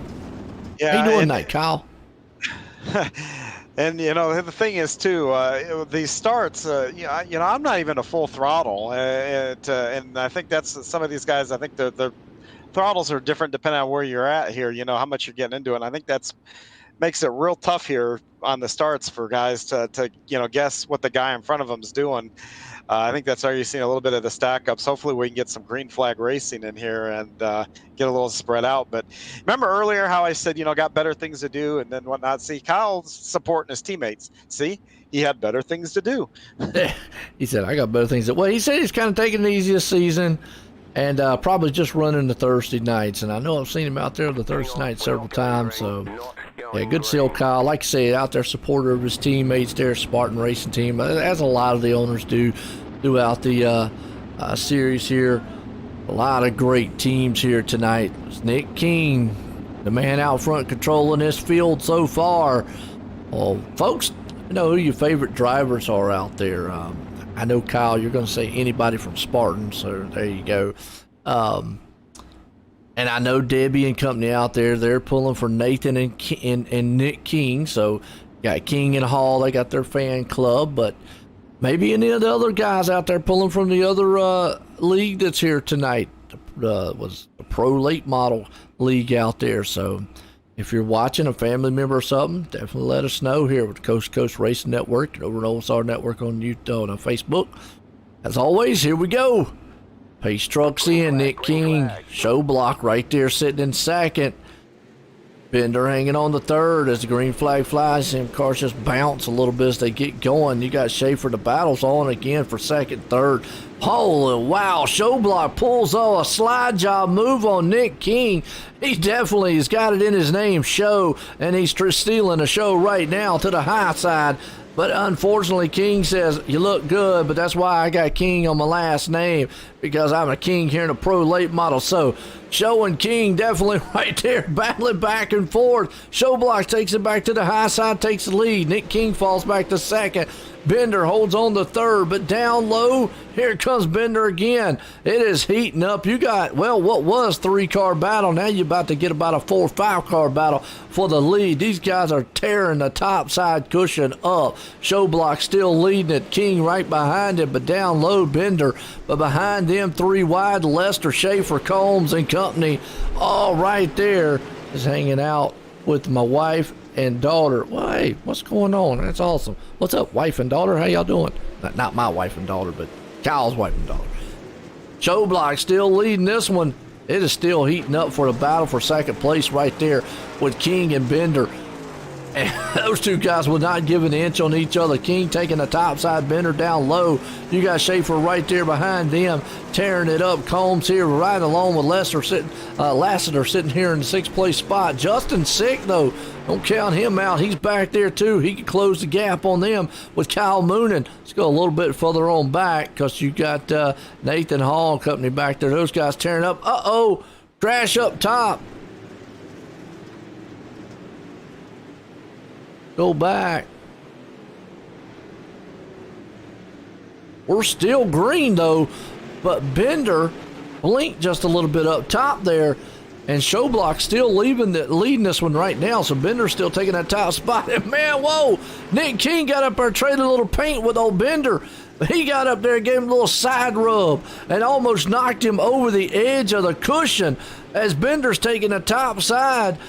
King's down low. Here comes Schaefer down low on them 3 wide. So it's a huge battle going on for the top spot right now. What a race happening for all these guys. Man, loving it so far up front, but it's all Showblock showing the way here as now Bender gets a little bit of separation between him and Schaefer. Cautions out. Cody Terry around. Let's go back on the Malcolm Mills replay, see what happened. The good old Terry here in the back. When the dust is flying back there, you see Terry, just got, like a car got in the back end of him, spun him around, unfortunately. But, what a battle up front. Boy, John, I tell you what, these guys up front here, they were tearing each other's sides all up. Yeah, it's treacherous around here to kind of hold the lane and whatnot. You got to be super careful. I wish I could see what's going on up there. That dust. Yeah, it's a problem now. I mean, the funny thing is I enter turn 3, and I cannot see the track until I get almost to the exit of turn 4. So to give you an idea, navigating that whole corner, and it's the same for anybody that's riding the top, navigating the entire turn 4, basically blind. Yeah, I mean, you talk about, like you said, with the dust right there, and that might be hiccuping a lot of these guys that are really battling huge up here tonight. Well, all Showblock right now leading this one out front. You got Schaefer there along with him sitting in 2nd. King's falling back to 3rd. Combs there in 4th. Lassiter there sitting in 5th. And Bill, man, I appreciate it, Bill. Having fun up here. These guys are tearing it up on the track. It's the toilet bowl. And right now, guys look like they're whistling around the toilet bowl. I'm just having fun up here, Bill, as always. All Showblock. It's in his name, his last name. I always say that a lot on some guys. Well, he is showing the way up here right now. Green flag, side-by-side racing. Showblock gets another good jump out front. Schaefer there behind him. Well, Schaefer's going to drive it down low. Almost got that thing kicked sideways. King's got Combs 3 wide. He's meeting in the middle of a sandwich. King's around, got sideways. I don't know who that is. Justin Sick's going to pay the price for it. And so is John Hine, unfortunately. But let's go back on Justin Sick here and look at the Malcolm Mills replay because Sick, wrong place, wrong time. Just kind of got hit. King bounced off another car. Justin Sick right there. And Sick went down, got a hold of the donut. Then John goes flying off the end of the track. And just like that, it's a kind of an accordion effect under caution here. Showblock out front. Schaefer. But, yeah, John, just one of those accordion effects right there. Unfortunately, wrong place, wrong time. Yeah, I don't even know. I saw 2 guys get in trouble. Look like they went down the track, and next thing I know is like somebody was shot out of a cannon into my right front, and off I went. So we're going to get her quick repair here. Thank God for iRacing's quick repair, and we'll go back out here and see if we can tear another one up. There you go. Get your new hot rod boat and get her back out there again. So looking good tonight. Well, it's all Showblock out front here. He is definitely showing him what he's got. Looking good. Get a good side shot of that car because that's a wild looking paint job he's got on it. I don't know who painted it, but definitely put a wild one on it here. So Schaefer looking good. What's up, Kyle? Some good cars just got in that. Yeah, unfortunately some good cars did. And Justin was coming up through the field, just Bad break on his end right there with King Company. Green flag fly, single file start, and boys heating up. Schaefer right there on the inside. You got Lassiter hanging on the third. Showblock got up on the top side cushion. That slowed him up a little bit. Schaefer up on the top end of it. Lassiter's down low. Now it's a battle for second. They're closing the gap. You got about 4 or 5 cars up top. Combs right behind them. Here comes Kyle Moonen, though, out of nowhere. Don't know where he came from, but he's sticking his nose up into the 4th place spot. As you still got Showblock still leading this one. Now he's trying to get a little bit of breathing room. Hopefully, boys, you see the dust will start flying. Right behind him, Lassiter's all over. Kyle Moonen there down low in that, up high in that top car. Down low is Combs. That's for the for the 4th and 5th place spot. You got Tater Williams. Remember earlier on he got caught up in the trouble? He's back up to 6 right there. Peter Breeze hanging on to 7th. And you got Templeton behind him. Nick King, who got caught up in the wreck earlier on, was leading earlier in this race. He's back in 9th along with Nicholas Victory. So far, car around in the back. I think that's Justin King. Nope, not Justin King. Daniel Blau. King's back there mowing the grass, though, unfortunately. Oh, our leader, Showblock. Don't know what happened. He blinked there for a minute. I thought he got into trouble, but it was just basically him blinking. The problem is that puts Lassiter on his inside. Schaefer right there, so the top 3 guys still nose to tail. If any one of them make a little slip up top, it's going to be over with. Laps are winding. We're almost halfway home in this one. You got to pace yourself in a long style race. Not a lot of these guys, well, I'm going to say not a lot of them are used to it. Excuse me, the Coast2Coast Racing guys, not always used to running very, very longer style, late model style races, but as you can start seeing now, the dust is really starting to heat up. Let's see if we can't ride along here with Lassiter, because he is right there on the back end of Showblock. Showblock's way up on that top side cushion. If you followed him, you're going to actually follow him right off the end of the track. You can see it as they go down the front stretch right now. Not too bad. I mean, still visibility. Yeah, they can see out the front window. Let me say it that way, because the other word just wasn't coming out right, folks. Sorry. But you can see riding along with Lassiter. He is still on the back tailgate there. The back end of Showblock. That's a good battle. Let's go about the middle of the pack here. You got Nick King, Breeze, and Victory all right there throwing slide jobs on each other as the top guys are kind of nose to tail for the moment. So King's hanging on to 8. Victory's right there in the mix. You got down low. And behind them, Peter Breeze and Templeton, they are all door to door. That's around about your 7th on back spot. Cody Terry, unfortunately, around. He's off the track, down in the grass. Man thought it was golfing season. He's going to come back up on the track here, and he's going to do it real slow. He's actually going to get on that apron, and if he keeps going on around, he's going to trigger the caution if he does not get back up on the track right. And if he stops right there, yeah, he's going to trigger the caution. I'll leave that one to the admin's discretion on that one. Kind of had all day and night to get back on the track. But anyways, caution out. Let's go give these guys a little breather here. Now we're past halfway.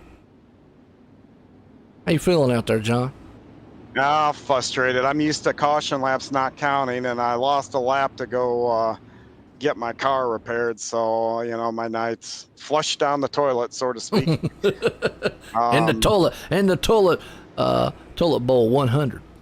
Yeah, but the further back, these guys are just, it's just tough. You get back here, guys that struggle a little bit on the track conditions and whatnot, and everybody's under such a close pack. It makes it real difficult to operate in it. So, and everybody back here is all in the same boat here. It's just, you got to be careful not to hit the guy in front of you. And at the same token, make sure you're not going to get run over by the guy behind you or get doored by the guy on the inside. I mean, that's life in the pack. Well, I'm going to tell you what, this front side really not any better. I mean, these guys up here racing like they are back there in the mid-pack, or it's the last lap, because they are up here just killing each other. Now, they were able to get kind of single file a little bit there towards the end before that caution came out, but there for a while, they were just back and forth beating on each other up front. Showblock still the man leading this one with Laster there sitting in second. Williams, Tater Williams, who went off the track earlier on in the race, he's going to start this thing up here in third place, so he's been able to battle back and get back up front. Pace trucks in. We're going double foul here. Showblock wastes no time. Getting back on the hammer there, getting out front as he's got the old Laster right there back on his inside. Here comes on the inside of Williams. Oh, big wreck in the back. Justin Sick involved. Go back on the Malcolm Mills replay. See what happened to Sick. Restart here in the back. We're watching. Oh, looks like a car in front. And then Justin had nowhere to go. Just kind of an accordion effect from there. And Justin upside down along with several other cars. Wow, just one of those deals where just kind of had to check up. Accordion, small track racing or short track racing, nowhere to go, narrow style stuff, and yeah. Yep, life in the pack. Hey, you're right, like you said, but he's still out there trucking it. John's back there in the 17th place spot, trying to get all he can. And, one thing it would have helped you in this race if you'd had the lucky dog. Yeah, the lucky dog, and I know you don't like them, but if the caution laps didn't count, I'd be working my way back up here to the front. I don't mind. Now, that I don't mind. I don't mind that the caution laps don't count. In 100 laps, I would probably. Because here's the problem with this. I'm going to take nothing away from none of the guys out there on this track. But let me just say, if the caution laps would not have counted and the amount of cautions we have had, we'd have a 3-hour race. Yeah, and there's pros and cons to it. I mean, that's just a con. We work hard. But we work hard to get into this position, and we have a fast repair, but it's worthless when they don't. So I mean, Now let me ask a question. I know they put the green-white checker, but can you put the lucky dog rule? Yeah, you can. Can they do it? You can, but we don't. Okay, well, I didn't know if they could or not. I mean, that's why I was asking, because you would be the first one to lap down, and guess what? This caution would have put you back on the lead lap. I didn't know if they could actually do all that stuff on dirt as we go back green, but, hey, I learn stuff every day. Kyle, keep me up there. Keep on climbing. Hey, yeah, you got to keep on climbing to the front there, as always. John's hanging on to 15th up front. Showblock still leading this one. Laster right there in second there. All these guys go single file. Top four guys all single file. So let's go a little bit further back and go to Nick King right here around about in the 6th place spot. Nicholas Victory, those cruising himself back up to 7th. Lester, up into 8th place. Boy, it's heating up between King and Victory. That's around about the 6th and 7th place spot. Those two guys are look behind them here, 3 wide. Templeton, Breeze, Sick. Justin Sick was having one of those up and down nights. He's right there in the 11th place spot, but Breeze is definitely trying to breeze his way to the front. In the meantime, we got a new leader. Lester is taking the top spot over Showblock. I don't know what happened there, but those guys were all nose to tail for the moment. Here comes Tater Williams. Remember Williams, who got caught up off the track earlier on. Right now, he is now tearing up the back end of Showblock for that 2nd place spot. He's going to see if he can't get up there and take this lead away. Looks to the inside for the slider move. Showblock's up top. Down lows Williams. In the meantime, Laster says, y'all keep battling, I'll walk away. As the laps are winding down here, we're at lap 63 of 100. Still got about 30-something to go. Cody Early, unfortunately, off the track in the back there. And Gabe Blau is up to 11th. Yeah, Gabe up to 11th. Yep. Looking pretty good so far. Back here in the back we go. That's Nathan Hall and company. You got Gabe right there with it. John's hanging on into the 15th place spot. As you got Peter Breeze and company. So these guys definitely just beating and banging with each other right now. As you can see, the dust starting to flare up into the sky. I mean, visibility's got to be minimum so far. That's about mid-pack, around 9th place spot. That's Breeze, Lester, Bender and company. Templeton right there. Oh, got in the back end a little bit of 74, did a Breeze. He is pushing cars left and right. Lester right there on the outside. Templeton's along with him. Bender's there. Down on the outside. Still racing side by side. As you see Breeze, he's hanging on to that spot in the 9th place. They're still tagging each other, trading paint. left and right side, duking it out. That's around about 10th and 11th. Justin 6 in that area too. Let's go up front because Showblock and company. Block's been able to take the second place spot away, still by Williams. Williams is there. Lassiter still out front in this one. He's kind of climbing up on the back end of some lap traffic. And if we get a long green flag run, he will start getting on that lap traffic. And the problem is, it'll be danger lurking around every corner. In the meantime, Williams gets into the wall a little bit. That's the third place car. And then he blinks it right off the track. Schaefer hanging on to the fourth place. Brandon Combs back in fifth. Nicholas Vickery hanging on to sixth. Nick King seventh. Brandon Templeton there in eighth. You got Brandon Bender hanging on into the top spot. And our leader, every time they blink, I always say our leader gets in trouble or something. For some reason, these guys, man, blinking in and out. You gotta love online racing. Oh, caution out, Gabe Blau. Wow, let's go back on the Malcolm Mills replay, see what happened to Gabe. You just can't hardly see. You see Gabe right there in the iRacing, and unfortunately, probably just couldn't see the car behind him. Not sure who that was. Actually, that was our leader. Gabe just slowed up just a little bit, and the leader had nowhere to go. Got in the back end of him. Fortunately for the leader, he was able to keep going. So just visibility again up front. John, how's that dust in the back there? It's bad. But looks bad. It is. You just kind of got to feel your way through and kind of get in the rhythm. These longer green flag runs help that out a little bit because it kicks a little more dust up, but you kind of get a feel of where you need to be lifting and whatnot. So. Oh yeah, here we go. Lassiter out front. Let's go. Showblock right there sitting in second.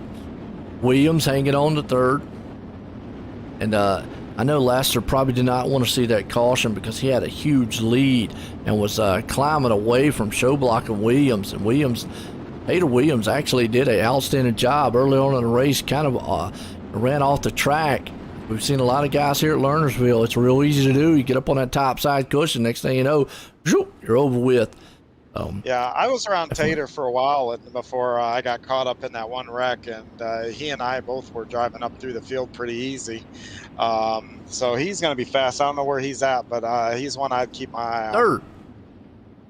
That's what I'm talking about. He's up third already. So back to what I was saying is early on had a little trouble, but he has been able to bounce back, get back up here to third place, and he was giving Showblock all he could handle for that second place spot. Now that he's up here, let's see how Lassiter's going to be able to do it. You see him up there now. They're beating and banging on each other. Williams down low, Showblock's up high. The problem is now they got Combs and Schaefer there along with them. It is 2x2. Williams low, Showblock high. Slide job to the outside, 3 wide for third. Williams takes that second place spot, but here comes Showblock with another slide job of his own to the inside. Back at it again. They're crisscrossing each other, trading paint with each other. If they keep that up, one of them's going to get knocked off the track. Showblock's up top. Williams in the middle. Down low, here comes Combs. Boy, it's a 3-car battle there for second, third, fourth, and fifth. You got about 6 machines up there that can take it. Nick King crashing in the back, but your top 6 guys all under a blanket, and they are all 3 and 2 wide for the moment. Schaefer, Combs, Bender, and company right there definitely beating up on each other. Where in the world did these guys come from? But in the back, here comes Justin Sick. They're still 3 wide for that fourth place spot. Here comes Nicholas Vickery. He's moved it up into the fourth, taking a high side. He is trading a little bit of paint there with that number 197 of Schaefer. Schaefer says, not so fast, Vickery. He pulls it back to the inside of him, trying to see if he can't drive him up top a little bit. Oh, wow, Combs gets into the back end of Schaefer. That puts Bender down low. Vickery moves it up to the fourth. In the meantime, the top 3 guys are running away. Peter Breeze, unfortunately, crashing in the back. Let's go back on the Malcolm Mills replay, see what happens, because most of these guys were just tearing up cars back there. I think Breeze just kind of he got off the track, and boom, right into the wall. Nowhere to go from there. That got a hold of Nathan, Cody, and all. Yeah, just got up on top side of that apron. Nothing you can do but These guys right now, the racing that they're doing around 4th and 5th place spot, well, these guys are almost choking me up here. I'm going to tell you what, John. Yeah, and I even worked, if I wasn't my lap down, I was back up in the top 10. I got to back up and let those lead lap cars come around. I'm not so certain if I would have gotten a nice, really long green flag run, I could have gone up there, maybe just drove my lap back. Absolutely. I mean, those guys were battling it out tooth and nail up there around with Schaefer, Vickery, Bender, and company. And these guys was trading paints. Almost looked like a Martinsville race. None of these cars are going to look pretty by the time we get done with it. Laster's the man out front. Showblock sitting there in second. Williams in third. Hope y'all enjoying it out there in the crowd. Hit them likes and shares out there. As always, just trying to keep up with all this action on the track so far. The hot and the heavy here tonight for the Toilet Bowl. Here at the Hometown Heroes 100. Andy Piercefield and company putting this thing on for us with a Cool Rays heating and AC and plumbing, by the way. Coast2Coast Racing League. Folks, check out all the info on c2crl.com. Here we go. Pace trucks in. Showblock and company up front. Lassiter right there with him. Lassiter going to the inside. Green flag gets a good jump. Here comes Williams on the inside of him too with Schaefer right there. This is a battle for second. In the meantime, though, our leader didn't get away. 3 wide for second. In the middles, Williams up top. Showblock down low. Schaefer. Who's going to get that 3rd or 2nd place spot? And they're 4 wide behind them, tearing it up. That's around with Nicholas, Vickery, Combs, Templeton, and company. Who knows where the action's going to end up on this one by the time it's over with. They're again 3 wide there from around about the 5th place spot. Templeton, Vickery, Bender, and company. They just will not give up on each other. Here comes Justin Sick firing back. He's not had the night he's wanted, but right now he is trying to fire it back up the top side on the bottom to see if he can't get anything done. Lassiter still leading this one. He's got Showblock right there on his tire tracks along with Williams. Those top 3 cars have all went nose to tail to see if they can't get away from the pack. And as soon as I say that, Williams says, forget about it. I'll fool you. I'm going back down low for a slider. He looked there, not going to get it done. Schaefer's still up top. Combs right there back in the back spot in the 5th. Nathan Hall, he's going to try a new way around the racetrack. He's up top off the track. He's got plenty of time to get back. He got back down on the track. Good job. And still up front around about the 4th place. Got another car off the track as yellow flag's out. Not quite sure who that was sitting on the outside. But another car went off the track, unfortunately, there. But, whew. The good thing about the cautions lets me catch my breath because these guys just will not give up on each other up front. Folks, if you don't like this excitement, if it's not making your hair run up and down your arm, go see the doctor tomorrow because you need some medication, man, to wake yourself up because this thing is exciting.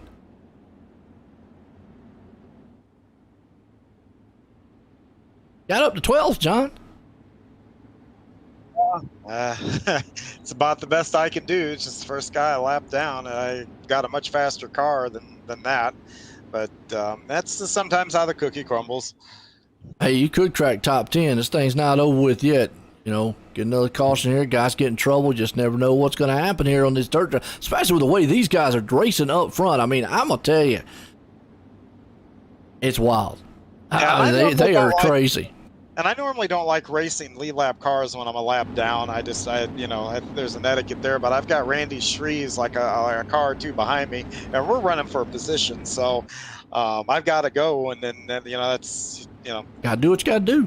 Gotta do what you gotta do here. But I'm trying to run them as clean as what I possibly can. So it's a good one. I mean, these guys up here, I don't even know who's going to end up. I mean, Laster's the man out front who is the safest right now. But Showblock, Williams, Schaefer, those guys back there have taken it 2, 3, got into each other. Surprisingly, been able to keep it on the track. So we go back green. Laster still out front. Showblock gets a good jump. Fortunately, Williams did not get the jump he wanted. That puts Schaefer right here on his back end. Schaefer's going to go down low, try for the slide job on him on the inside. That brings Combs along with them. That's a battle for about 4th and 5th place spot. In the meantime, your top 3 guys are going to try to move it out. Williams gets a little bit of breathing room. Here comes Combs to the inside. Slide job for that 4th place spot. Schaefer's up top. Is he going to be able to complete it? Looks down low, not going to be able to make the slide job completed. Williams actually slips up just a little bit. That pulls them in a little bit closer for the third place. He's losing ground to the top two. Showblock and Laster now moving away from the field. Oh, Brandon Bender around in the back there, unfortunately off the track. Blinks out just a little bit. In the meantime here, tell you, it's a good one up front. You still got Williams bouncing it off the wall. He keeps doing that. He's going to put Schaefer right up on his back end. As Combs definitely right there sitting in the 5th place spot. So we're getting kind of a little spread out on the top. We got about 5 laps to go with this one. It has been a wild one so far. And Williams right now, Tater Williams, is hanging on for dear life on that 3rd place. He's got Schaefer right there climbing all over his back end. As a meantime, Showblock's trying to figure out a way to reel in Lassiter. I don't think he's going to be able to get it done as the laps are winding down. 2 to go here in this one. We'll get the white flag here pretty soon. Oh, and Tater Williams off the track. 3rd place car comes back on the track right in front of Schaefer and still hangs on to 3rd place. I'm going to tell you, that's got to be the driving job of the night right there. He has done that twice through the field. Williams, though, hangs on to 3rd, goes off the track, back up, and Schaefer was not able to capitalize on it. White flag one more time as Lassner is the man hanging on to the top spot. Showblock there in 2nd. No way, no clear. Out of turn 3 and 4. Final time. It's going to be all here. Actually, coming out 3 and 4 this time. Williams is going to hang on to the 3rd place spot. Lassner's going to win it. Showblock's going to hang on to 2nd, but what a finish to this one here tonight. I mean, that one, my hat's off to Williams because what he did there to hang on to 3rd, I can't wait to get a word with him here. That was just a tremendous driving job on his part to stay on the lap and to stay in 3rd place like he did. What a run here tonight. Let's see if we can't get a couple of these guys up here. I don't know if they're in here or not. They're probably going to have to jump up here. Actually, it's and hopefully I'm going to get to talk with old Jacob too here and ask him if I'm saying his last name right. And probably not. I'm saying Lassiter, but hopefully we are. Actually, all 3 of those guys are the 3 guys from the other league, if I'm not mistaken, because I'm not familiar with any of those names up there. Here we go. Waiting on some of those other guys to come in here. See Laster down there, but man, what a race, folks. I'm gonna say, if y'all did not enjoy that, I don't know. That that was just a wild one. Indeed. We're waiting on 2nd, 3rd. Heck, I'm going to go ahead and interview the leader, might as well. Jacob, join the booth. Got a copy? Yeah, I got you. Well, first and foremost, your last name. I've been saying Lassiter, but how do you pronounce it? That's perfect. That's perfect. I'll tell you what. Hey, win one for me on that one. So, Jacob, I'll tell you, you had the car out there tonight, but how treacherous was the track? Because you had to fight to get to that lead, and once you got out there, though, nobody could be able to get near you. Well, like I said, I set myself up there. We didn't have a very good qualifying, and the invert put us in 3rd, I think, in our heat, and then I think we lost a spot. So we started 17th, and I knew we had plenty of time, but just a matter of just biding my time and just trying to go off. That's the most important thing here. And guys that get a little problem here is guys get a little squirrely. They just about lose it. You try to check up for them, keep them from let them gather it, and you might get hit in the back or freight trained. You never can tell. I got into the back of Ty there. He got over the edge just a little, and I surely didn't mean to get into him. I followed him there for several laps, and like I said, I'd have been happy to finish 2nd to him. He ran a good race, and then, like I said, we got together and got 3 wide, and I was able to throw a slider, and he let me clear, and I appreciate him running me clean. And like I said, just a matter of hitting the marks to stay out front. Absolutely, you definitely did stay out front. Like I said, it was a wild 100 laps. How tired are you, though? Well, we our group runs on Wednesday nights too. We run last week here, so I ran 100 laps last week here, so I'm kind of conditioned this time. Last week I was sweating bullets. I'm a little more comfortable now. I think I could have run another 50 laps if the track would have held up. Well, I tell you what, you look good out front. Definitely had a good night tonight. Put it in victory lane here. Well, this one, it was a good one. You got anybody you want to thank for this awesome win? Of course, man. I got to thank Max Green on the side of his car. Without him, this wouldn't be possible. He helps me out, gives me money to run these leagues, and without him, it wouldn't be possible. And I got to thank 399 Esports, Brandon and Justin for all their help, man. We try to practice as much as we can, but we're working men, family men, so we don't get on as much as we'd like. But when we do get on, we lean on each other pretty heavily on these things and try to learn. And without them, definitely wouldn't be where I am. And I got to thank Flex Motorsports, all the boys over there. I got to thank them. I got to thank JDM Designs with the wrap on the car, man. John Darby kills them every time he makes me one, and really appreciate him. I got to thank Roger for the league and for adminning, man. He done a good job tonight, kept everything running smoothly as he could with the way the track was and being 100 laps. And, I enjoyed running tonight. And then I got to thank wife for taking care of the little one, man. She sacrifices, takes care of him while I'm in here doing this, and without her, I wouldn't be able to do it. I got to thank you guys for the broadcast, man. Well, I tell you what, as always, man, winner tonight here. Laster putting it out front again. Congratulations on that win there, Jacob. Thank you, man. There we go, Jacob. And I'll bring up the third place man here and get a word with him as we got them all down here. William, join the booth. Got a copy? Yep, we got you. Well, Williams, I tell you what, you actually had an eventful night. Early in the race, went off the track a little bit. You had to battle back up through the front, but I got to go back to one moment. How in the world did you go back off the track again, come back on the track, and maintain third place? That was a heck of a driving job. I appreciate it, man. We had a hard night, I should say, and I just kept my foot in it and come back on the track and hope to salvage a good finish, but that was the way it turned out, I guess. Oh, absolutely. I mean, you were up there battling. Now, how hard was it battling? I mean, because those guys y'all were on top of each other lap after lap. Oh, it was hard. I was trying not to get into the back of the 662 there, and he was kind of holding me up, and I was trying to go below him, but it just settled for third. The track was so one groove that you couldn't do nothing. Well, you held on to third. Like I said, a wild driving job, being able to pull it off, bring it back to the front. You got anybody you want to thank for an awesome finish here tonight in third? First of all, I got to thank the Pro Late Model Dirt Series and y'all over at Coast to Coast for putting this together. I invite y'all to go come check out Pro Late Model Dirt Series on Facebook. Got to thank my team, Chip Bangers Racing, everybody associated over in the Discord. We do so much together and just have a good time. As always, there you go, third place man.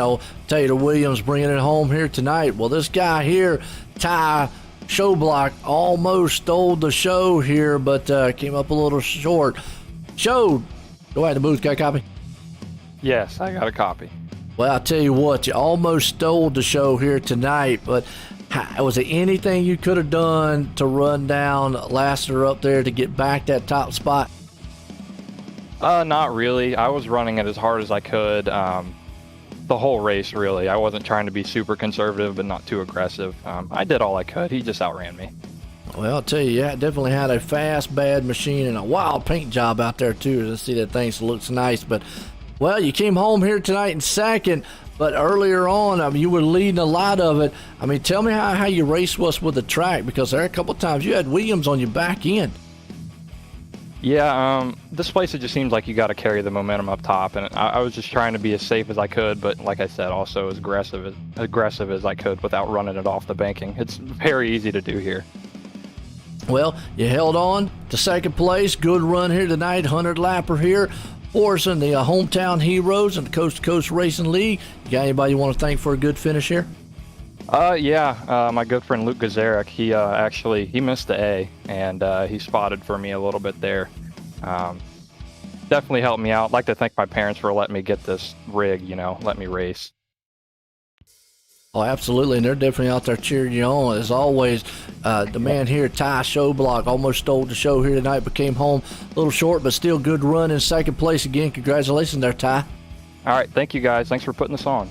There we go, Ty on the outside there. Well, man, I tell you what, John, what a night, what a finish to this one, and wow, I know all the participants, drivers, let's just say that. I can't get the other word out. Are tired here. Any final thoughts to this one?